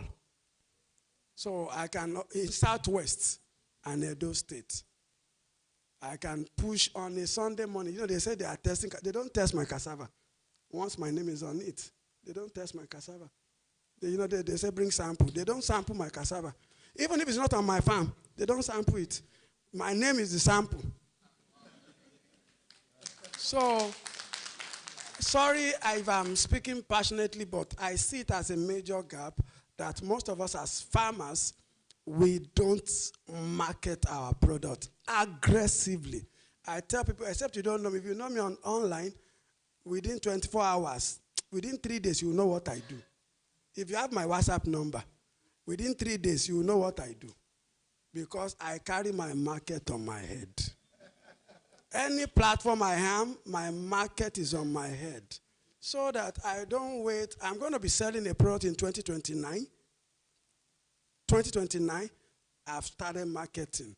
I've started networking because I don't want to assume that you are waiting for me. You are not waiting for me. I'm not the only, as I'm thinking, you don't know what do you know the product? You don't know the product. You know, so I'm not going to be the only one. I have majors in that field. So I must put my product on my head. And let me also tell you one advantage that also does. It attracts the right investors to you because they already know where you play. They know under your strength, if they give you money, you are not likely to miss. So let me not digress too much on that. So that's for marketing. Please, as a farmer here, market your product, push it very hard, and I'm sure you will not have the issue of, I don't have where to, the issue of glut. And then with marketing also, something that you have to take seriously is you have to work in groups. You have to network. I see us as farmers. Please, I'm trying to be as open and have a conversation with us. Most of us are only in Cassava Group Association, Maize Group. We don't go for business networking meetings as farmers. I was telling somebody how much I spent on training alone last year. Say, you have money. Not because I have money. I'm a young man. But I know I need to be in the right network meetings. And I belong to one particular one. The only thing they talk there is billions, billions, billions, billions, billions. So let me be hearing billions, billions, billions, billions, billions. And at least I'll be getting closer, The only thing they talk in that room is billions. I think she knows the room. It's billions, billions, billions, billions, billions. And you know, the guy said it's intentional. I don't like talking millions. By the time I keep saying billions, billions, billions. And in that room, all I learned in it is marketing. Marketing. He's not a farmer. He's a consultant who only speaks on marketing and scaling. So we should learn some of these skills if we want to do differently in 2026. Be in rooms where they are not only talking about, don't be in that room where all they are saying is challenges. Sincerely, let me tell you, I'm privileged to review for TV stations virtually every week, 2-3 stations. I'm speaking. I realize people have been talking, okay, thank God we have our president here. He can talk about the 60s. I was not born in the 60s. So he can say about the 60s, about the 70s. People have been talking about these challenges. The same way somebody complained that they didn't buy Volkswagen when it was 3,000. That's the same way. So I told myself, even 2,000, I knew about 3,000. He said 2,200. I knew at least it was 3,000 because I was born around that time. But people complained. Yet people are buying houses, buying cars, build. So don't, like African Man said, don't be trapped in the past. My challenge to us, don't be among those complaining insecure. You know, I was speaking on STV on Monday, and they said you didn't mention insecurity. You didn't. I said, everybody knows that already. Why am I bringing in insecurity as part of the challenge? It's not a challenge anymore. Oh, don't get me wrong, it's a challenge. But what I'm saying is, well, don't focus on it. Because you are saying insecurity. And they asked me a question which is very important. They said, what's my view of agric in the next 3-4 years? I said it's going to be sweet. Because I know a lot of guys who have brought in several billions into agriculture. Private investment. Not millions. So I know about 3 doing 100,000 hectares of oil palm in Edo State. Not 100 acres, please. Note what I said. 100,000 hectares of oil palm. I know a guy in Lagos who has done 11,000 hectares. So, why are they not saying insecurity? A guy was talking to me, okay, please know the guy who mentioned his name, said, I want to release 2.5 billion to test on agriculture. Yes. He wants to test on agriculture with 2.5 billion. And you are saying insecurity, insecurity, insecurity, insecurity. I was with one, because I also consult, so I get to meet people. Somebody was telling me we just lost 1 billion. They did a maize project, it lost about 1 billion. And you know, so let's leave the challenges. Let's look at what we need to do differently. And that's what I'm saying this because the reason for having this conversation this afternoon is for us to have a different attitude towards this business in 2026. So that's for marketing. Then the last one that I'll speak to, sorry for taking your time, training, she has done that, she'll do the training, but she has put a caveat, the training will be for only those who are LCCI members. Then for joining LCCI, to join LCCI, we want everybody to come on board, please. We are strong on advocacy. I can tell you everything we have discussed here this afternoon, you'll see them all over the media. Not just the media, with the help of our president seated, it will get to even the 001 stable if possible. It will push it to the right channel. And, you know, most of the conversation will go far. So while I'll take my seat for our president to give his own comment on the questions, but we welcome everyone to join the chambers. You can see me. You can see any of our staff seated at the entrance. They will give you the form or give you the link. And please, whatever conversation you have, we are willing to take it up at the chamber. I hand over to my president to.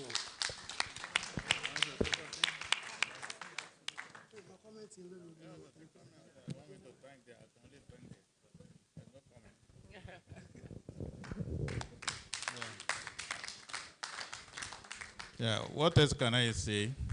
Seeing the number of people here and what we have discussed, I think what it really matters is that we implement every bit of this. And as he said, those one that are related to advocacy, we'll put it together, we'll be pushing out one by one. And because what we want to achieve here is a better Nigeria. There can't be a better Nigeria if agriculture is not better for us. Like my friend here, who will join the creative something, say, that was feeding is very important to us. We know before we can even make money, let us feed ourselves. And primarily, it's always source of money, and we've seen what corn can do. 90% of what the African farmer told me today that corn can do, including my matches, I never knew. Therefore, this is a knowledge industry. When we come here, we're always better. Unfortunately, we are not issue you any certificate of attendance. Maybe next time we will issue you certificate so that what the lecturer has given to us, maybe we can take it to the market. Thank you for coming. Thank you so much. I must confess that the president has just taken the vote of thanks, which is supposed to be the next thing after photo session. But like you said, like I usually say, whatever the president does is what is proper. This paper in my hand is as irrelevant as any other thing. Just to mention that we have Oluwaseun Oladimeji's call card here. I don't know. He's the group head, business growth, blue bulb. I have your stuff here.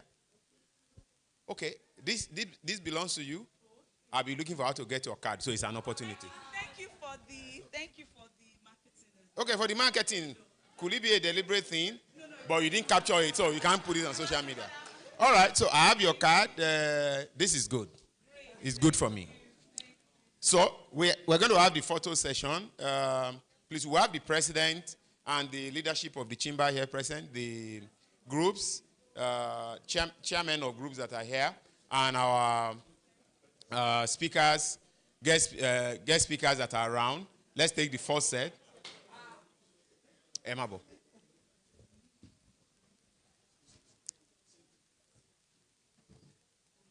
Can somebody help me call the DG if she's in, so that she can join us? Yes, Mr. Chair.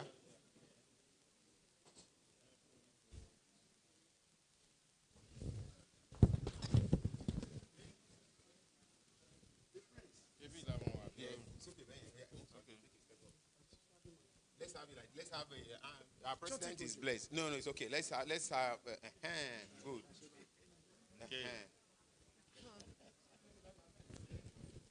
Can you pick everyone? Shizi, can you pick everyone? Okay.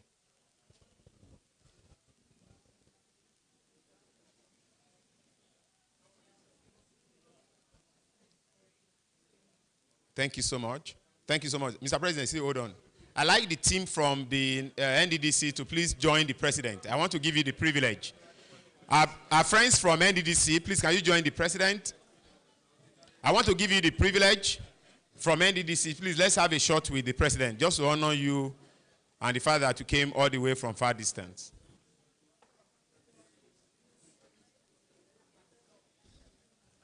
Thank you.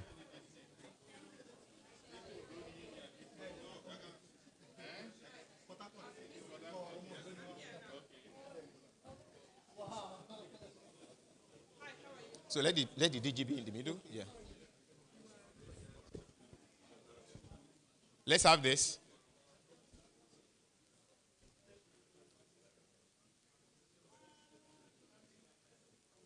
Are you good? Thank you so much. Thank you, sir. Thank you so much.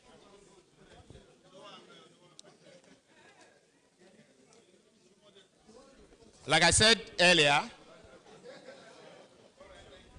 there will be an opportunity for network meetings and B2B. But just before we take the closing prayer, please let's settle down. We have not closed yet. We'd like to take the closing prayers. Let's settle down. We will have opportunity for networking. Let's settle down, please. There will be opportunity for networking. We'd like to officially close the meeting. But while we're waiting to close the meeting, I'd like to announce that please be very careful with your phones, your iPad, your iPhone, and everything around you, your high bag. All right. Please, let's be upstanding as we take the national anthem for a close. Please look after your iPhone.